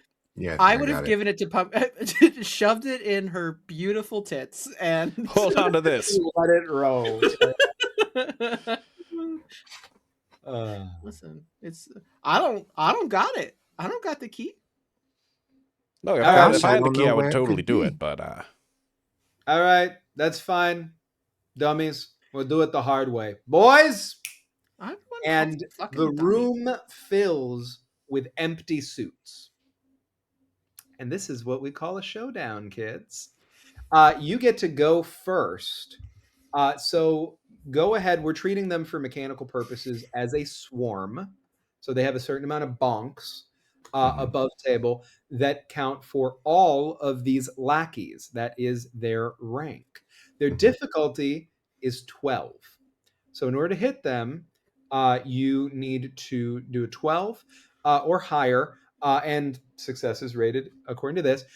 They also can hit you with their moves, and any moves that they have also have a 12. So the way that that works is you have to defend against it. So you're going to pull to see if you're able to beat a 12 on defense. But we start with offense. So let's start with offense. Any of you get to go. You get a full player turn, and then I go, and then we go back around. So what do you wanna do? Spectrumation Analyzable Magnifus Extendo, and I extend my magnifying glass and shine a laser pointer up at it, which Okay. is then further magnetized into a finer point that I swing around and try and set as many of these suits on fire with it as I can. Beautiful. All right, roll me loony. That feels real loony. That is a 23. All right, that is what we in the biz call an impressive success. 24? Yes. 24. Okay. Still an impressive success because you need to get 15 higher. Then you'd have to get to like a 27 for an incredible success. But an impressive success. So 10 plus points more than the difficulty. The Toon will be able to boast about their success next time they're at the bar. The Toon can draw an extra card and discard any card during the next draw. So you will get that pick 3, drop 1 again. And you set a bunch of them on fire and they take a bonk. Get bonked, motherfuckers. That is 1 bonk. Who would like to go next? I fully open fire with my machine gun. But which pods? Yeah. Extra dark. Yes, extra dark shots, motherfucker. Triple shot. Let's go. All right. And yeah, Uh, open fire. How? Well, so it's a handy so far, the way that you've described it, because it seems like straightforward shooting. Okay. Fully like, yeah. Take this, eat this, you freaky suits. And I just like, yeah, like the Valentine's. Let's go, baby.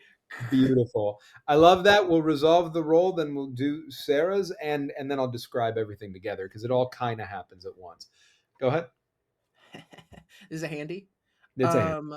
I have an 8 and a 5, Okay. but they're both clubs. Hey! All right. So 15 nice. plus 3. Okay, that brings you up to a great success. So you are able to open up your own bonk bank account and bank a bonk. So you've banked 2 bonk. You've banked 1 bonk. Sarah, you've banked 1 bonk. Bastion, you've got 2 bonks in the bank.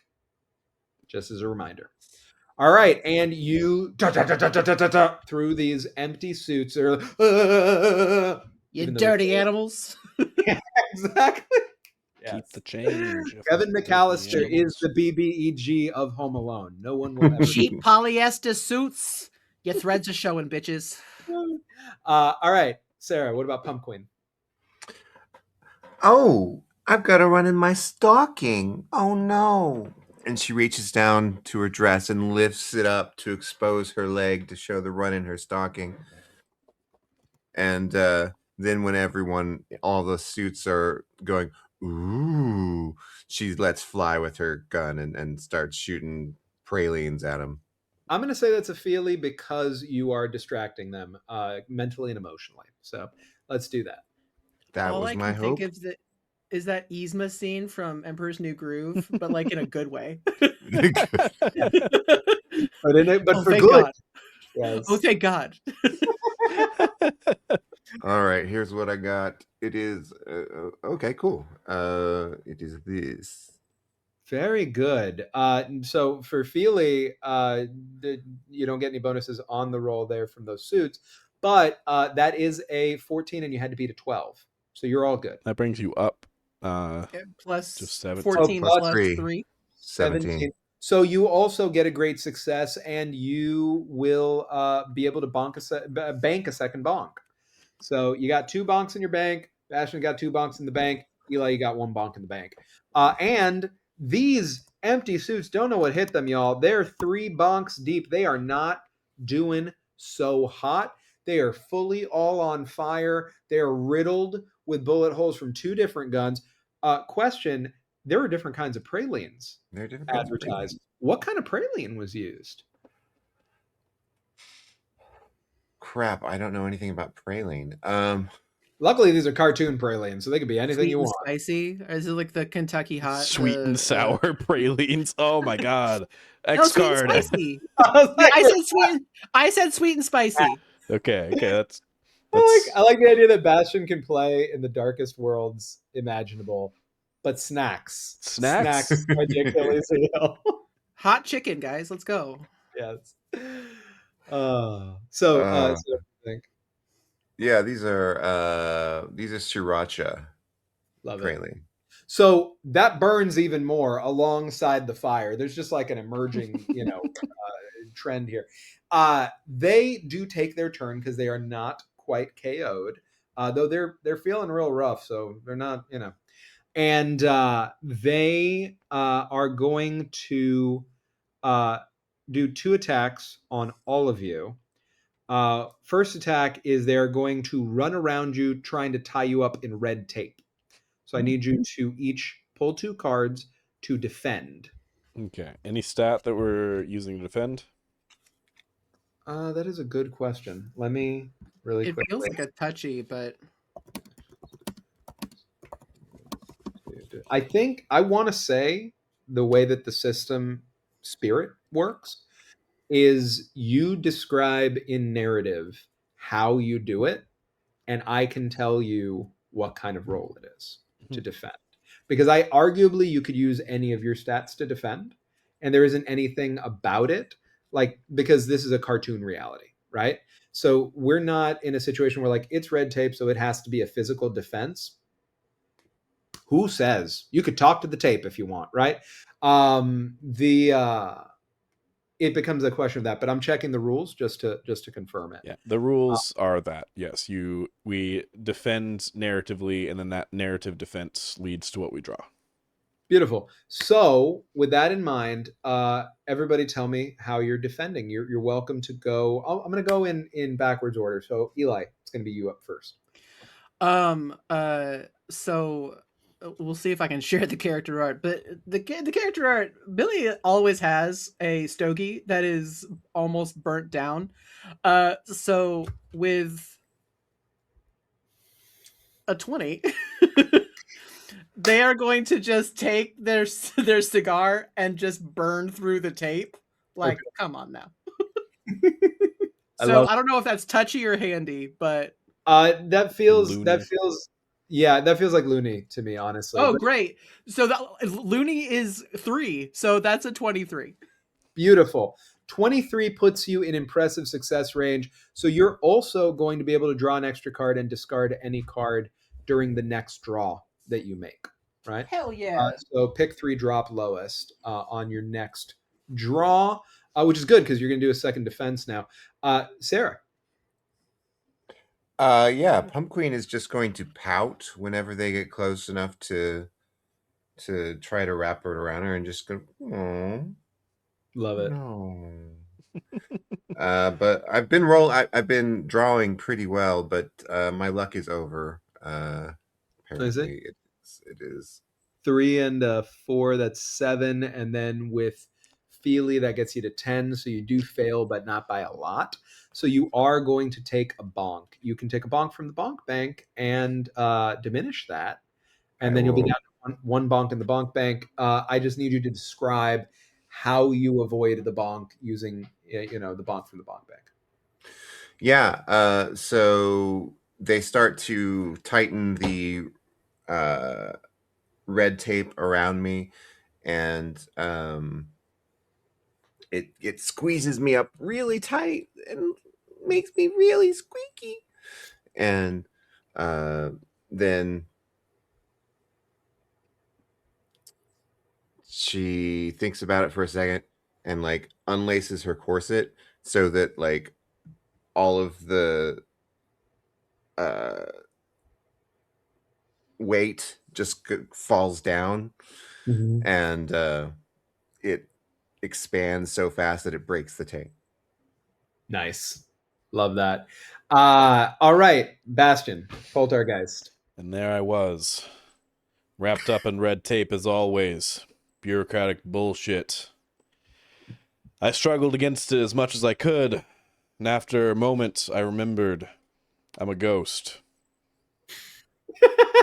And the tape, in fact, could not bind me, as it just passes through me. Oh, I shit. mean, I want to make you like pull for transcendence there, right?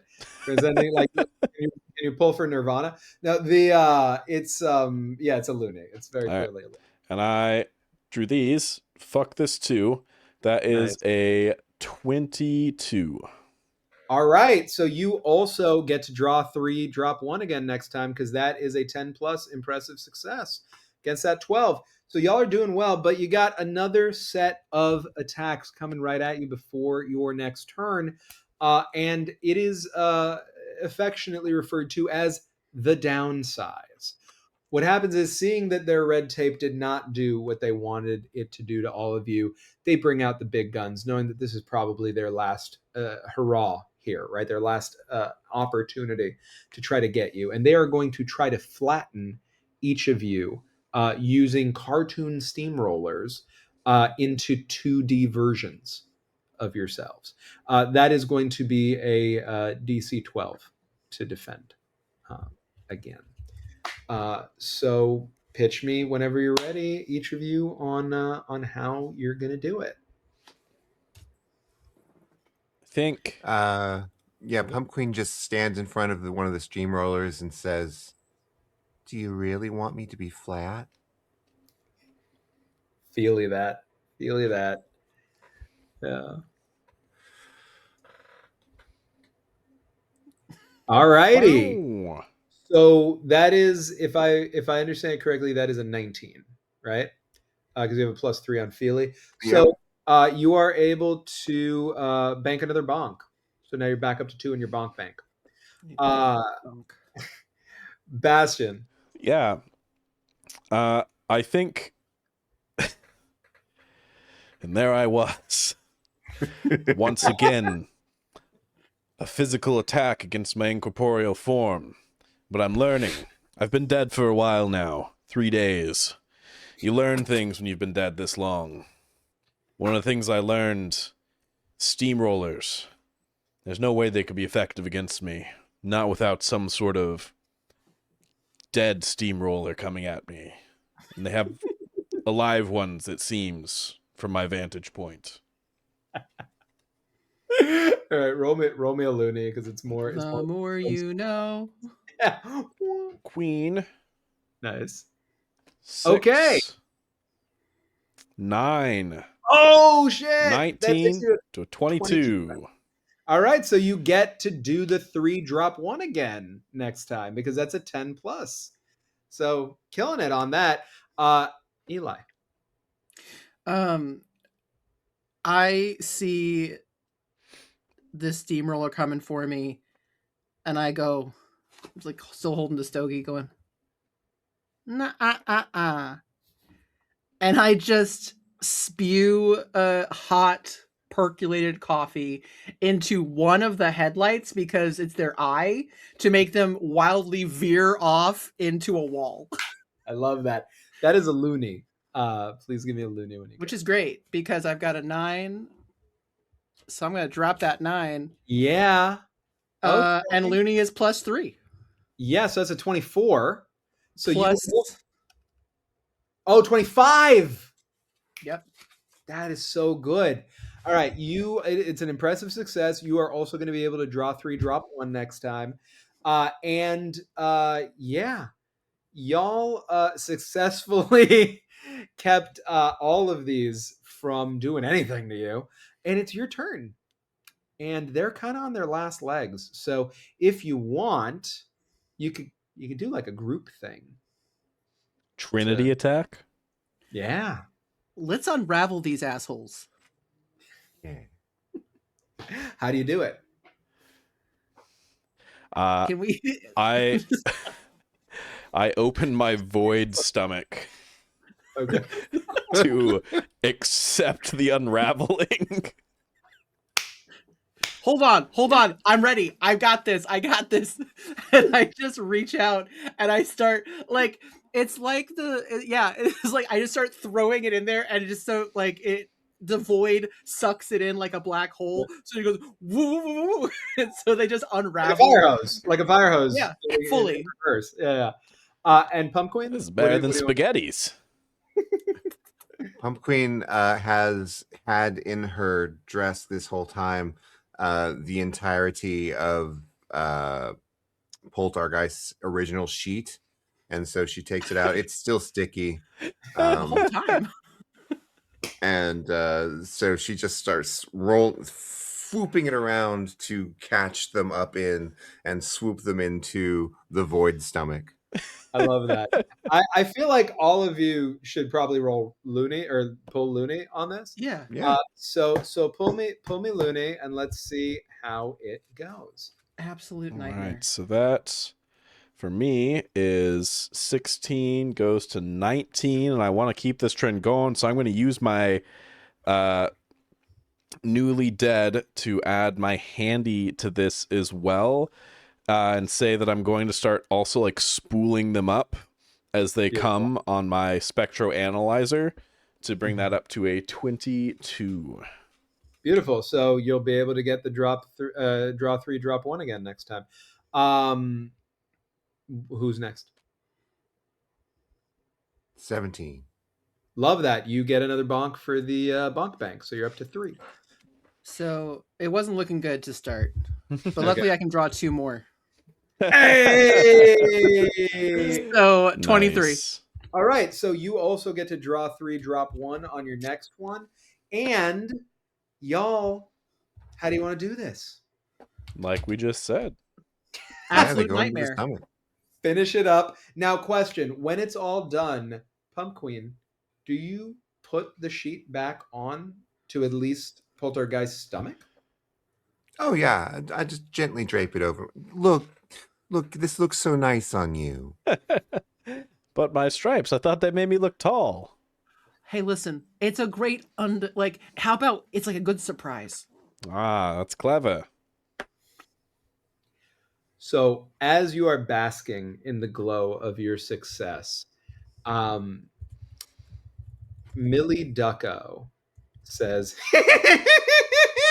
and you look over at the crate, it's empty. You look down at where the key fell out of your pocket, it's gone. And Millie Ducko is booking it out the door and across the street to where you know is Club Climax. What are you going to do? That's where the Lockleys work. If they were gonna work. You give chase? Yeah. Yeah, absolutely. Cool beans. So you bust through the doors. Yeah, go ahead. What's the weirdest thing in this museum that I can take on the way out? I wish I had a table here. The weirdest thing in this museum that you can take out is a mysterious egg. I grab that mysterious egg. Beautiful. All right. I don't even read the plaque. I just grab the egg. I love that. You'll find out, right? Any of you want to? Either of the two of you want to do something on the way up? No. I pull out, like I'm running after, going, oh, fuck, this is bullshit. Not a fucking dummy. Just whatever. What the fuck? And I pull a French press out of my pocket, and I pull the lid off. Is that to your hold son? onto it. You're right. Yes. It's bring your child to work day, fucker. Go get him. And I throw, to land on top of this fucking ducko. Give me a handy for that, and we'll see. Yeah. We'll see if you're able to do, or a loony. It's a +3 for you either way. So It's +3 either way. But it matters for the suit. So do you have a preference? I'll let you choose. It actually doesn't matter for this suit because I have that draw 3 right now. Okay. And luckily my 2 highest cards I get a +1 either way. Okay, copy that. So that's 18 plus so 19 plus 3. 22. Okay. You just barely get your child. Get him, kid. Onto It's my teenage boy. He's a little gawky. Okay. But he's doing okay. He's like, thanks, Dad. I'm glad you believe in me. Help. No, it's thank you, Dad. I am glad you believe in me. It's a French press. Why am I? Yeah. Oh, that's true. It's a French press. Yeah. Benjamin Mochaccino. Yeah, just full smoking. This is the 1930s, right? So like beret, full smoke.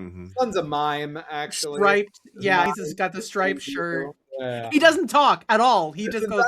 He doesn't talk. He's just like grabs on.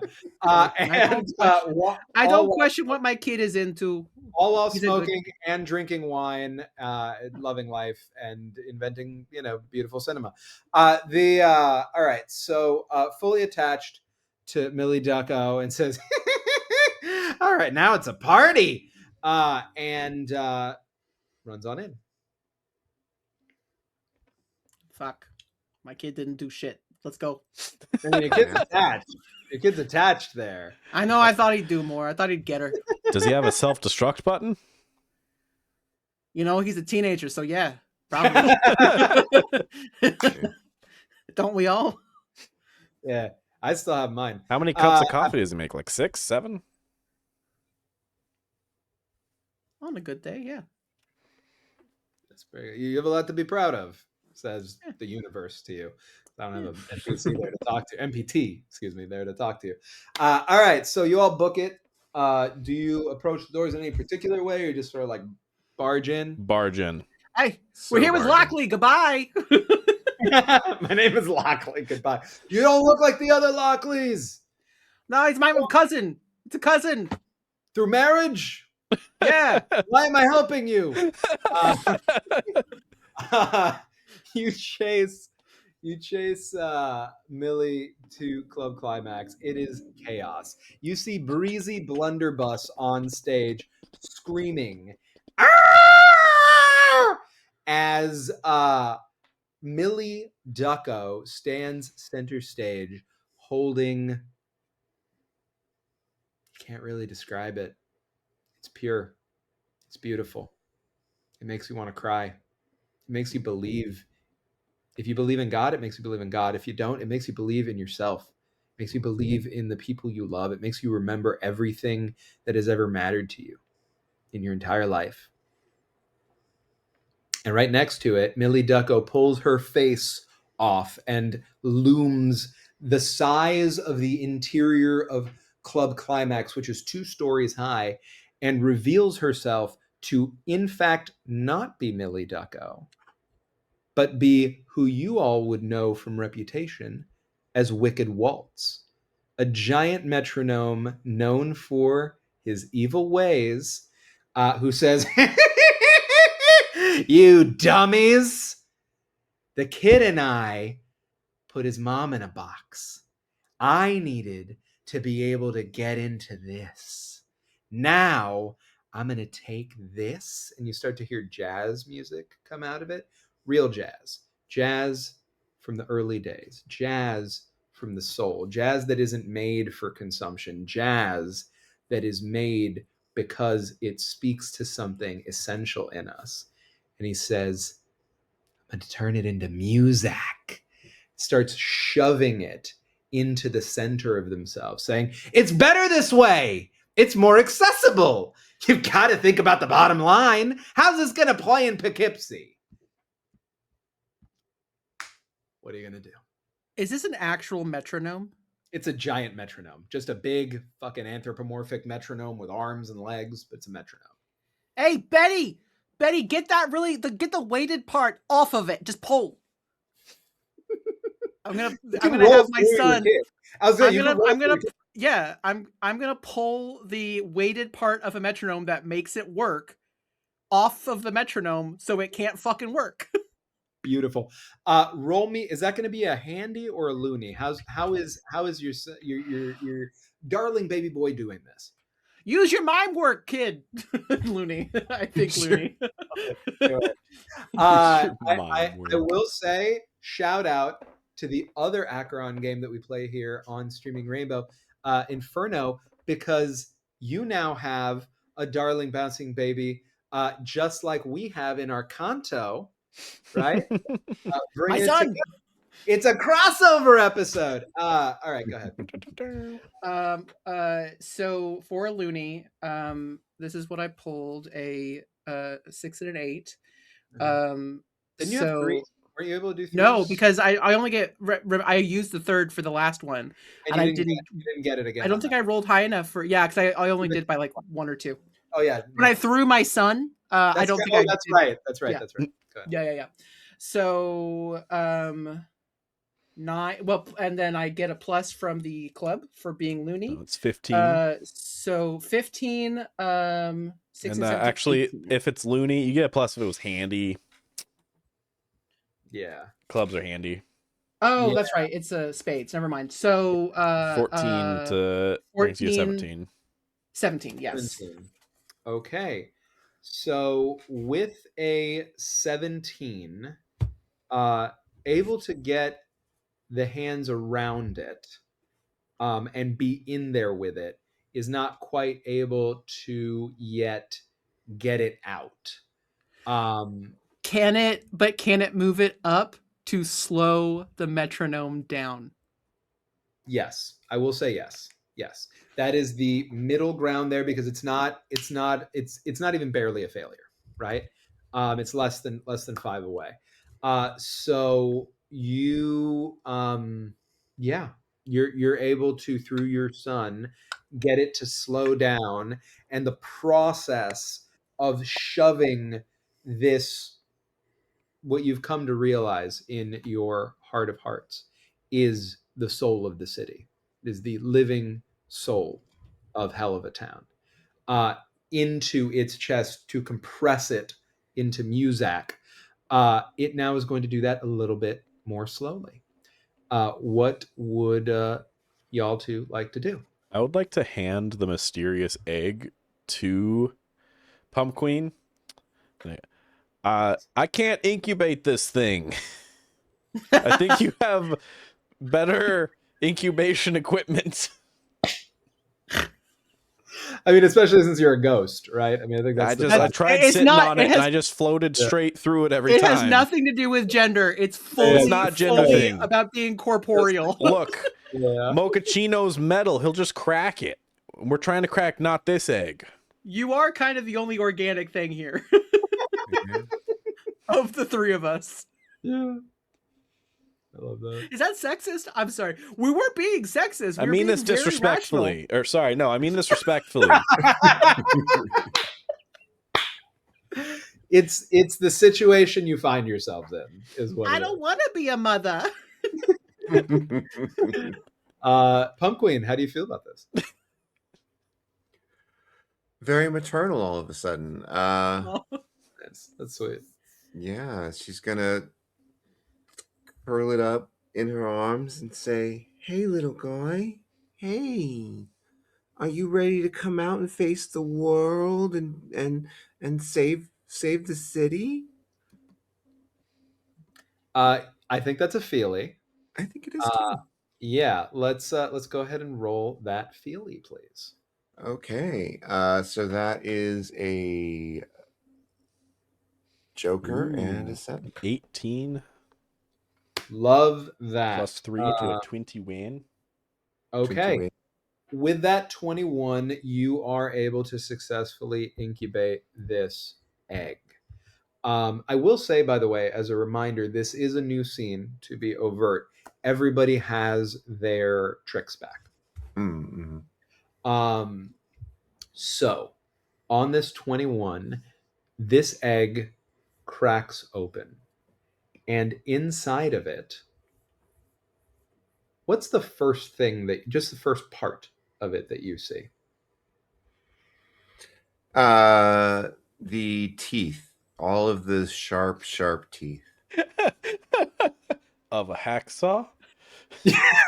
Actually, the egg opens up, and what emerges from it is not just a hacksaw.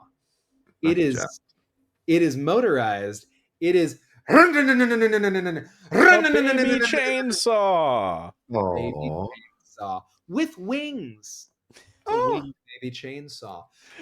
And it Our looks brains are different. Our brains are different. I went Fabergé. I don't know. There's a Russian spy jumps out.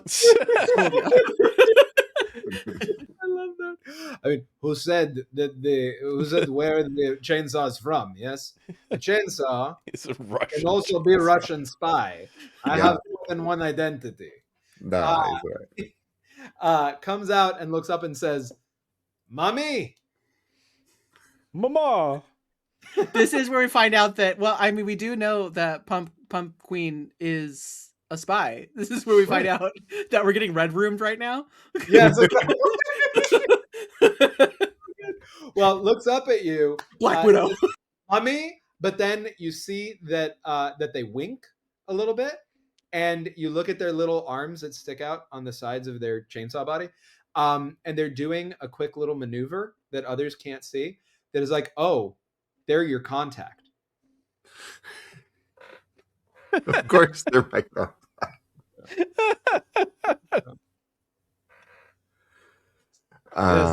Mommy, help me.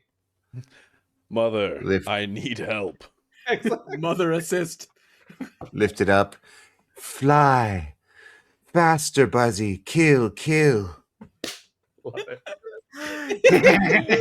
And what I'm He going to can't do? be trusted. Do you already have? You already have the 3 drop 1 on this, right? Because I'm going to have you roll Looney for them to do their thing. Mm. I think you already have 3 drop 1 from the last one, if I'm remembering correctly. Okay. Hey, listen. If you say so. Yeah. What I'm gonna do is I'm gonna drop the DC by 5. Okay. For that, right? So go ahead and roll me or pull me Looney. And let's see. Now you're British. What's that? All Looney, right. that's Canadian. Oh. Yes. Well, no, you pull me loony. All right. That is 23. None of those are Looney. Okay, so that is a 23. And you are able to bank another bonk for the bonk bank because of the 5 going down. It's a You got 21. 4 bonk bank. She has Oh, 1. it's only 21. I thought that you had +3 and that was a 20. She has Those two +1 on loony. I have +1 on Looney. +1. I'm sorry. Okay, so you don't bonk. You don't bank Okay. bonk. But you do still succeed. And you see this flying baby chainsaw spy, Russian chainsaw spy, roll forward and buzz right up the center of the metronome and cut it wide open. So it's easier to get into the component than when Billy's kid, one might say, pulled at it before. And let's see where things go now for Poltergeist. Polt, I know that you assisted there and passed it over, but you still can make a roll. Oh, okay, cool. I thought that Where handing do over we an item would reveal? be my action. Let's get Polt to reveal his child. I think in this situation you can still make a roll. Yeah, for sure. Yeah. I don't have a child. I just have a void belly, which is You don't like know. a child. I might have a secret child. Mm-hmm. And there I was. I think Pumpqueen just found out that she had a secret child. So Yearning for my own child. For the first time in my life, I felt as though I needed one, as though I'd been missing out. Mm-hmm. I looked around for a patron to adopt, but in this adult club, they were all adults. None of them seemed amicable to adoption. And then the star on stage was Breezy. Yeah, Breezy Blunderbuss. Yeah, that's what I thought. Yeah. I wanna approach Breezy. And I'm not Feely. This is not the role I should be doing. I'm gonna say, I'm gonna channel my inner Billy. Nice. Hey, sugar. Sorry about the hard R on that. you can't hard R. You can't do that. You know, it's a ghost talking to a stuff. It's Hello, sugar. Hello, fellow sugar. Yeah. It seems that we have a common enemy. Could I perhaps help aim your bust to blunder with? Oh my. Fully go ahead and roll a feely, please. It's not gonna be good. Yeah, I Okay. don't think I saw this scene in Austin Powers. Okay, I'll take that. So I get a draw 3. I'm gonna drop this 7. So that is a 17. Yeah. +1 from Posh Palace. That is an 18. That is solidly okay. Luckily, although they're terrified, and that was not a great approach, they are also they're mad to, right? They want to get to that. So it was only set to a 15. You're all good. You don't pick up anything extra off of it, but you get to shoot off. So describe what it's like when you shoot Breezy Blunderbuss at Wicked Waltz. Well, it's complicated because I'm trying to be respectful with like hand placement, and I'm not sure really like what the trigger is. And just get in there. Just get in there. Okay. I'll stop being a coward. I haven't touched a woman before. I mean, congratulations. And like with Toon's strength, like heft her up and aim her dead center, trying to get the like already open portion of the metronome and fire her off. And I think it's like she's big, she's person size, so I think I like fired off and it just like the recoil blasts me back into the wall that I phase through, and then she slams into. Oh no. And then she's actually KO'd now off of that. She's fully KO'd. It just got a little spinny. She'd already taken some bonks, just one more bonk got it done. Beautiful. I will say all of those, the first one doesn't technically count as a bonk because it was a failure. 2 bonks against this enemy right now. We'll say they're still looking pretty strong, right? Above table does seem like some of the stuff you were thinking of creatively might get it done a little quicker than trying to take down the amount of bonks they have. I'm going to go ahead and tell you that everything dealing with Wicked Waltz moving forward is a DC of 23. That is both for what you're going to do to Wicked Waltz and also for Wicked Waltz is about to do to you, because you just finished your turn, so now it is Wicked Waltz's turn. And Wicked Waltz is going to start playing out terrible, off-key, brain-breaking, mind-numbing, paralyzing music. And I'm going to need everybody to pull me a defense that will be based on how you do it. You are able to use a trick if you would like as a part of a defense. What's the DC? 23. Oh, everything's 23. Okay. Everything's 23. How are we going to get out of this, Lily? Your child? Yeah, this is my child. The Void Child. The Void Child. Just reaching into the black hole.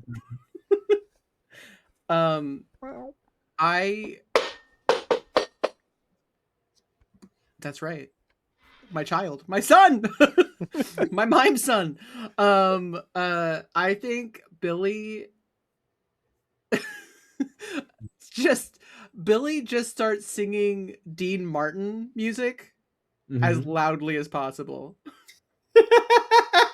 Okay. You're nobody till somebody loves you. And are you getting a full, are you manifesting a microphone and doing the full microphone, even louder, going loose. Okay. Yeah. You know. Beautiful. Hey! Oh, That's exactly that. Well, actually, so I was going to say that's exactly a 23, but that Joker is going to be a spade, so it's a 24. That's a 24. All righty. So you succeed in defending against this, making it so that the music is a little bit less potent. Who would like to go next? I'm going to jump in on drums. Nice.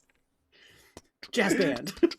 What kind of drums? Where are you pulling the drums from? What are you using for drums? The Void. Actually no. I'm going to do guitar, because I'm going to go up on stage and I'm going to pull the strings from the suits from my void belly to string an air guitar. Beautiful. Like a ghost air guitar. Love that. I'm going to start playing on that. Roll me pull me a loony. All right. Okay, that is a 14. That brings it up to a 17. I'm going up against a 23. A 17 against a 23. Oh no. I could Ghost base. only bring that up to 20, which would at least get me to not get... Oh, I think I just hit a pothole and I lose some of my money. Okay. You do. I don't actually know how to play guitar. Okay. I just thought it was going to be a good idea, and I go up there, and it's just nothing. It's just... Check out the finale, but it just comes out as Wonderwall. Yes. Again, crossover episode, because maybe you're going to be the one that saves me. After all, Maybe. you're my Wonderwall. They can't get to us. I just said it. I just said the words. All right. All right. So tried to kill less the than 7 seconds. Okay. You would take a bonk for that. But you've got some bonks banked. So You got so much bonk banks. I believe you have 2 in the bank. Yeah, but I think that is Bonk. a extra failure, so I also... someone takes $5 out of my tip jar. Yeah, that is true. Somebody walks up disgusted by the horrendous way you're playing, full eye contact the whole time, and says, "This is mine now." And now you're 5. I hate this That's fair. avant-garde jazz bullshit. Exactly. And It's like, I came here to listen to something fun. I want to move. and I fall down, and X is on my eyes, and then another ghost that is just me floats out of my body. So, the Phoenix rises. Phoenix I love it when rises. the Phoenix rises. Band name. Sarah. Yes, Pumpqueen just pulls a pair of earmuffs out of her clutch and puts them over her ears. Love that. All right. That's going to be a loony too. Well, is it a mundane pair of earmuffs? Yeah, it's just earmuffs. Then maybe that's not a loony. Maybe that is... Yeah, mister. It's just some earmuffs. I think that comes out, if I can find what Can I'm you looking seduce the personification of the sound of the music? for. I mean, probably. We've seen Pumpqueen Spice. I would 100% believe in that. No, honey. I did not give consent for you to go into my ears. Yes. Love that. That's very good. Yeah, I mean, I think it's a touchy, I think. Okay. Right? Is probably I was thinking maybe handy, but I don't know. I think touchy. Then it comes to a total of 18. Okay, so also take a bonk, although I think you have a bonk in the bonk bank. I think that's your last one. So you can get out of that bonk. But you do lose $5. I do lose 4. And the way that you lose $5 there is just when you pulled it out of your clutch, the $5 fell on the floor. You didn't notice. And some little critters just scurried up, grabbed it, and ran away with it real quick. It's a waiter. It's fine. They thought it was a tip. It's not even anybody stealing from you. They just genuinely thought it was a tip. And if you were to ask them about it, they'd be like, "Thank you so much. This tip means a lot to us. We share them here." So yeah, Tip sharing really big in Helluva Town, guys. exactly. And the managers get a big share of it, of course. Yeah, exactly. Always. All right. So how do you want to use the bonk from your bonk bank to get out of this bonk? Yes, I will. How would you like to do it? Well, I think the terrible cacophony just sort of melts the earmuffs off of her, and she looks very distraught about that, and then reaches down into her corset and pulls a couple of wads of tissue paper. Don't know why that was there. And puts it over her ears instead. Beautiful. I love that. That's very, very good. And that is going to be Wicked Waltz's turn. So it's back to you all. What would you Look, like? we don't have to defeat him, right? We just have to get that pure, delicious looking... I just have to get what he has, right? Yeah. I think Pumpqueen bends down, goes to the bottom of her dress, and rips open a slit to show a lot of leg. Mhm. And she turns to the band that is now present and says, "Hit it, boys!" And That's why the lady is a tramp. Yes. yeah, the music starts changing, and she starts dancing the lambada, the forbidden dance. Beautiful. Full feely. Let's go. All right, Full what do we Feely? got here? My God. Feely. Feely. Yeah, You can get a never go full feely. Feely. Don't go full feely. Everybody knows you don't go full feely. All right, we've got a Joker and a Ooh, 9. 20. The Joker will, of course, be a heart, so Beautiful. So that is a 23. 23 precisely. Because of that, that is perfect. So with that, you notice that Wicked Waltz starts sweating and their toes start tapping. And you are mechanically, I'll let you know, just this is our first time playing it, you are 1/3 of the way to getting Wicked Waltz where you want them. If so that you know, Wonderful. just I'll give everybody the mechanics straight up. Wicked Waltz, like a lot of these, this level of boss, starts with 10 bonks, is down to 8 bonks right now. Mhm. With the kind of approach you're doing, you just have to hit 23 3 times. Mm-hmm. So you're good. You got one of them. I think that as the singing is happening, Billy makes his way up to the open chasm of this metronome, and he's gonna lean in because this like this the soul of real jazz is being funneled into this, shoveled into this metronome. I think he's gonna lean in and he's gonna go, no, no, no, no. Even Muzak started off as something gorgeous, and he's going to reach in and he's going to pull out the most Muzak song in the history of Muzak, the elevator music that everyone thinks about, which is The Girl from Ipanema. Nima. I love that. And a gorgeous Brazilian carnival woman steps out like a showgirl out of this metronome is what I'm going to try to do. So Looney. Yeah. Full Looney. Full Looney. Let's go. And I'm going to pull my trick. So that 6 is a Joker. It's going to be, so that's going to be a once again, a 24. 21, 24. No, Beautiful. I add 3. So yeah. For Looney, I add 3. 24. Love and that.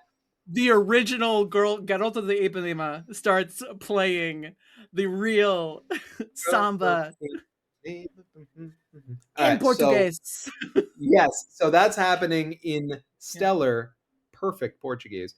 And you see Wicked Waltz is like, no, but our profits. But in their eyes, they're crying. They're starting to cry at the beauty of what is occurring in front of them. And they don't really have a waist, like they don't really have like hips. But where about their hips would be, you just see a little swivel try to happen, you know? Take us home. All right, then I guess what I'm going to try and do is I'm going to take out my spectroanalyzer. And there I was. No musical ability, no musical history, no idea why a Brazilian woman is suddenly singing beautiful, beautiful music to me. I swear I've heard a million times before. But I do know one thing. That's spectros and how to analyze them. And I want to float up and basically do the opposite of what I did with the laser. I want to make a spotlight. Okay. With my spectroanalyzer to shine on both Pumpqueen and this new singer. Love that. So like a shared spotlight, they're going to be doing their thing. Yeah. Give me a full Looney. All right. Also, Lily, you are in the way. That is 13. Ooh. So that would bring it to a 16, which I can bring up all the way to a 19 with my ability. But that's all I got. 19's not going to cut it, y'all. I think that, I mean, it's up to you whether you want to use that ability. Well, it doesn't matter. Does it matter for, like, is it once a scene? Remind me. It's once a scene. It might not be worth it because if you're at a 16, it's a 23. You just take barely a failure, which robs you of more bucks. So it's up to you. Yeah, I'll just take the hit. I'm at $0. So you're at $0, and what ends up happening is as you try to do this and you see that you're not getting the light right, you break one of the lights that's up top, and you see somebody in club climax noting down on a ledger that you broke it, and you now are indebted to club climax. Damn it. Yeah. All right, so it's going to be another turn for Wicked Waltz. Wicked Waltz is going to have one more shot here to try to get all of y'all tuned out, or not really tuned out, or KO'd, right? This is going to be a 23 for all of you to save on. As before, what is going to happen is Wicked Waltz is so moved by what's happening that it makes him furious. He gets so angry that the metronome starts moving faster and faster. And Billy Mochaccino, you're not saving for you. You're saving for your son. As Billy Mochaccino's son threatens to get flung out across the space into Pumpqueen Spice, who would then potentially knock back or have this glance past and then hit Polt our Geist with such force and ferocity that it would completely flatten anybody who it hits. A 2D version of themselves. So any order that you want to go in, though I do actually recommend from a story perspective considering doing Eli into Sarah into Bastion. As I'm dancing the bossa nova with this beautiful Brazilian woman, showgirl, I call out to my boy, "Put him in a box, son! Mime! Use your mime work!" So it's gonna... So he's flying away. He just tries to mime a box around him. Yeah. Let's go. I love that loony. Let's do it. It's not good. I'm not gonna make it. Yeah, I don't have anything else. Yeah, that's what I got. Ooh. So, all right. Yeah. So that's a 16, right? Was that 16? 17 because it's a spade. Either way, you take a bonk. You have one bonk in the bonk bank still, or you're out? I have one. Yeah. Go ahead and tell me how you use it to get around this bonk for your kid. Oh, he he mimes blowing up a balloon and just floats down. Okay. The force of him being shot out, though, continues out past him and still goes for Pumpqueen Spice. Pumpqueen. Yeah, Pumpqueen probably doesn't have a time to respond. She just tries to dodge. Copy. All right, so that is going to be a handy, let's say. Handy, yeah. I mean, it could be it could be touchy also, but I think handy if you're just trying. Doesn't matter. It absolutely does not matter. Cool. All right, you have one more bonk in the bonk bank, right? No, I am out of bonks. Take a bonk. So how do you get hit and bonked? The force just like hits her in the face, and like her face for a moment just like inverts and just copy before not flopping the face, not the hair, not the face. All right, go to the clutch, get a new face. Fuck. All right, I like that one. As this force pushes in Pumpqueen Spice's face so hard that it goes concave version of itself, just like a perfect inverted version, it causes the head to spin that way and continues past toward you. What are you gonna do? I'm I'm gonna take my sheet like a matador Mm-hmm. and go ole. Beautiful. That's Looney. I'll take Looney for that. All right. Got 4, not a good start. Mm-hmm. And a king. So that is 16. Is this gonna really bring me to 19 again? 20 with my ability. I can get to 23, but the hit here is just a bonk, right? It's just a bonk. All right, I'm gonna take a bonk. All right, take it, and you're out. You're out of your bonk bank too. We've been bonked. This will We've be been my banking last our bonk bonks. bank bonk. So if this is your last bonk bank bonk, talk us through it. All right, I go ole, and as I do that, I realize that I got it mixed up. Mm-hmm. Because I'm newly dead, you know, and I'm actually the sheet, and it's not me that's doing the sheeting. Mm-hmm. As I get hit by this blast, smeared into the wall, and It turns out you've been a red sheet the whole time. yeah, this whole time, is it Puppeting the ghost-looking person? Yeah, yeah. I once again X's on the eyes and as I rise like a phoenix. That's fantastic. I won't mention the reference I want to make now because it is technically a spoiler for Critical Role Season 4. But anybody who knows, who's been watching that, probably knows what I'm thinking of. All right. That's a fucking cat. All right. That is Wicked Waltz's turn.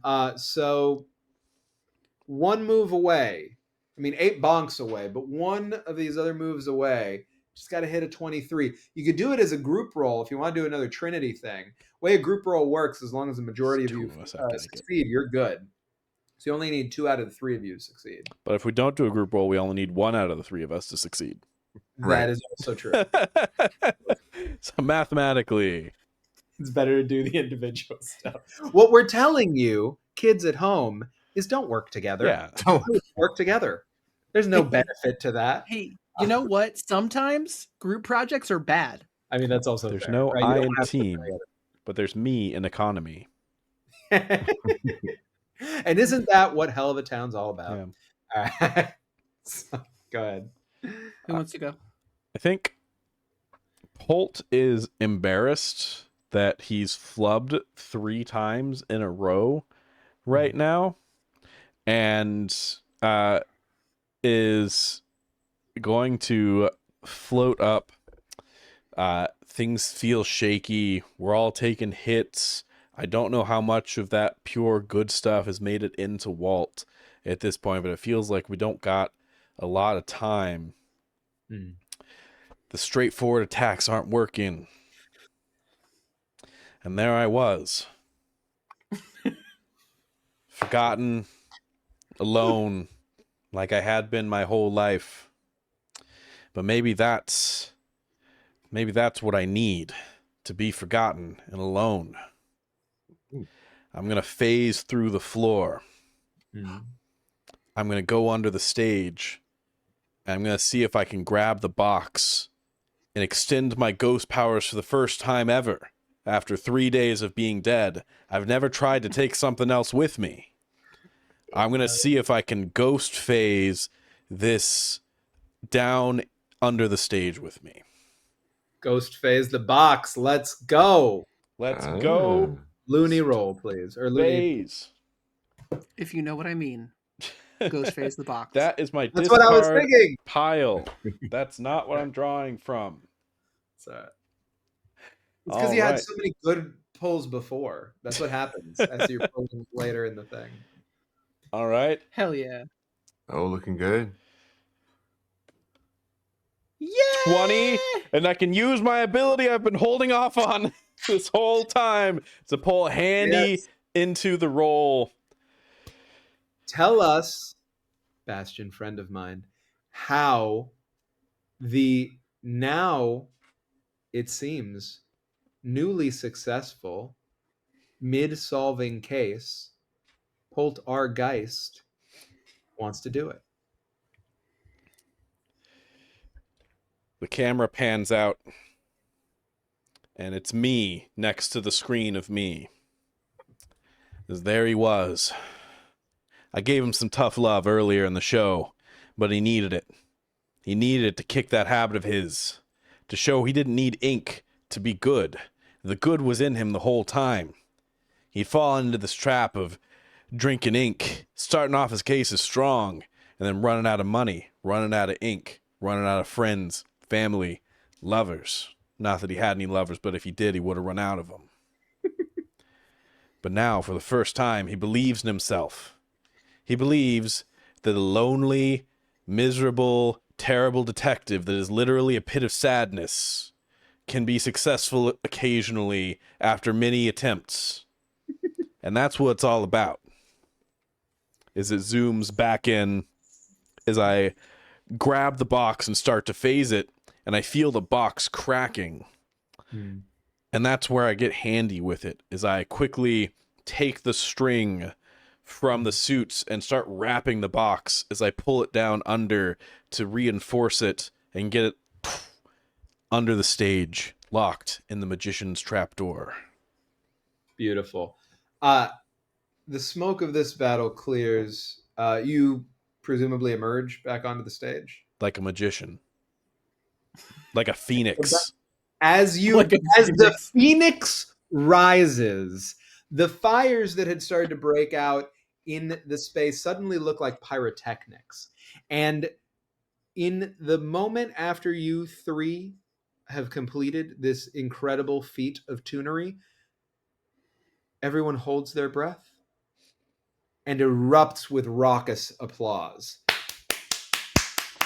Best show in the history of Club Climax. Wicked Waltz, the evil metronome, is destroyed for now. The soul of the city floats in front of all of you, holding in its gaze all of your hopes for what Helluva Town could be. And it shoots out in every direction, flows throughout the city, turning gray pavement into every color under the sun. So one gray. Might say, yeah, Gray. Shades for Poltergeist, every shade of gray under the sun. One might say it's a streaming rainbow. From inside the massive broken metronome, coughing can be heard, and crawling out through this trapdoor, Millie Ducko stumbles out. Where's my idiot son? Bronco? He sold me. Millie. No, Franco? Franco. No, Franco. Frankie?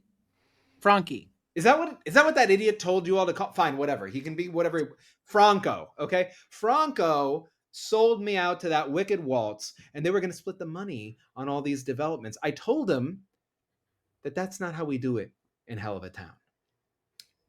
As this is happening, Millie Mouse, no relation, comes out of the woodwork and says, "Forget about it, Frankie." Forget about Franco, Ducko. It's Helluva Town. Breezy Blunderbuss comes up behind you three, paying special attention to Poltergeist, and gives you all a big squeeze. Oh. Here's looking at you, kids. In the aftermath of this, the Freeway Project is canceled. Your debts to the Ducko family and Ducko Corporation are paid, although Poltergeist is still in debt to Club Climax. You can find him undulating with multiple faces on Wednesdays from 6 to 6:05. God, how long is it going to take you to work off $5? My God. 605 is as much as anyone has ever been able to handle. Wicked Waltz is a bucket of bolts, and Frankie Ducko is on the run. Not bad for a day's work. Any last words, Tunes? And there I was. That was it. There was no more of that. Noir, and we fade to black. Noir music plays. Yeah. Tunes, I think this is the beginning of a beautiful friendship. That's all, folks. Goodbye. Goodbye. This has been a little bit. Thank you all so much. This is lovely. This has been a little bit longer than the other takeover stuff we've done, so I don't know that we have time to be able to do like a discussion now. But luckily, at the end of this, the whole takeover, we're going to do a discussion. So we can talk Wow. about more stuff then. Thank you for your time tonight. Thank you to Acheron Games for putting together this very fun system that Yes. I had a great time playing. It seems like everybody had a pretty good time, and that I'm super stoked to play more of. I got to play test this back in 2014. To be able to play it now is really lovely. Thank you three for playing it with me, and again for having me here doing this madcap experiment in streaming Rainbow Land, where I feel very at home. And you too at home can feel at home if you get in the Discord. Get in there. Discord. I bet All you right. won't. I've talked. Bonk that box, guys. Bonk that Bonk. box. Bonk the box. We got bonk banks. We got grainbows. You know, it's fun. We got after dark rainbows. We got all kinds of shit. I've done too much talking. You all say anything you'd like to say. Big thanks to Danny again for taking on, like, listen, he's going to be too humble to agree, but this is a monumental task that he just agreed to take on at the last minute. So major thanks to Danny. We will keep saying it to him forever. We have, we made the joke last week that we were the one kidnapped. No, he's in our basement. We've trapped him in our basement. You have great snacks. You're so nice. It's cozy. We got chairs. We got a conversation chairs. pit. They consent to you Chairs sitting on them. Yeah, exactly. We got sentient chairs, living furniture. It means something different here. Anyway, thank you to Acheron Games for making a very fun game. As Danny alluded to, we start the week off with Helluva Town. We end the week with the finale of Canto 4 of Inferno, where you can watch Danny be a menace in the pit. So The pit viper. I may or may not a pit viper. That's very good. Yes. Yeah. I may or may not be literally a giant pit viper at the top of this finale. If that seems fun to you, come hang out. The good news is they did in fact get to pet that dog. It did happen. It was lovely. And now they just got to get out before the next table takes over. Like we've all said, please get in our Discord to see what we've got going on. After this, we're going to have a very cool two-shot by our very own Lux of some very spooky things, because that's what he's amazing at. We're going to have another one-shot after Inferno Canto 4 is done by our very own Mags. In their live streaming GMing debut. Hey. So we're very excited. Streaming Rainbow. Yes. Yeah. Mags from Streaming Rainbow. But yeah, watch everything that they do, like Castaway. Tomorrow, by the way. Watch Castaway by Game Master Monday. I mean, we're going to shout out other people. I mean, watch them because that's... Yeah. Honestly, watch Castaway The Tundra by Game Master Monday, if only to donate money to get Mags to die. And also all that money goes to feeding America. Yeah. So please give money to cause chaos for a good cause. Mm-hmm. I think, is there anything else that Sarah or Bastion you guys can think of? You got it. That's it. Yeah, amazing. Good. Amazing. We love you very much. It's been a hell of a time. Thank you all very much. And we will see you in hell. And we will see you next Tuesday. Yeah. Bye, everybody. Bye-bye. Bye-bye.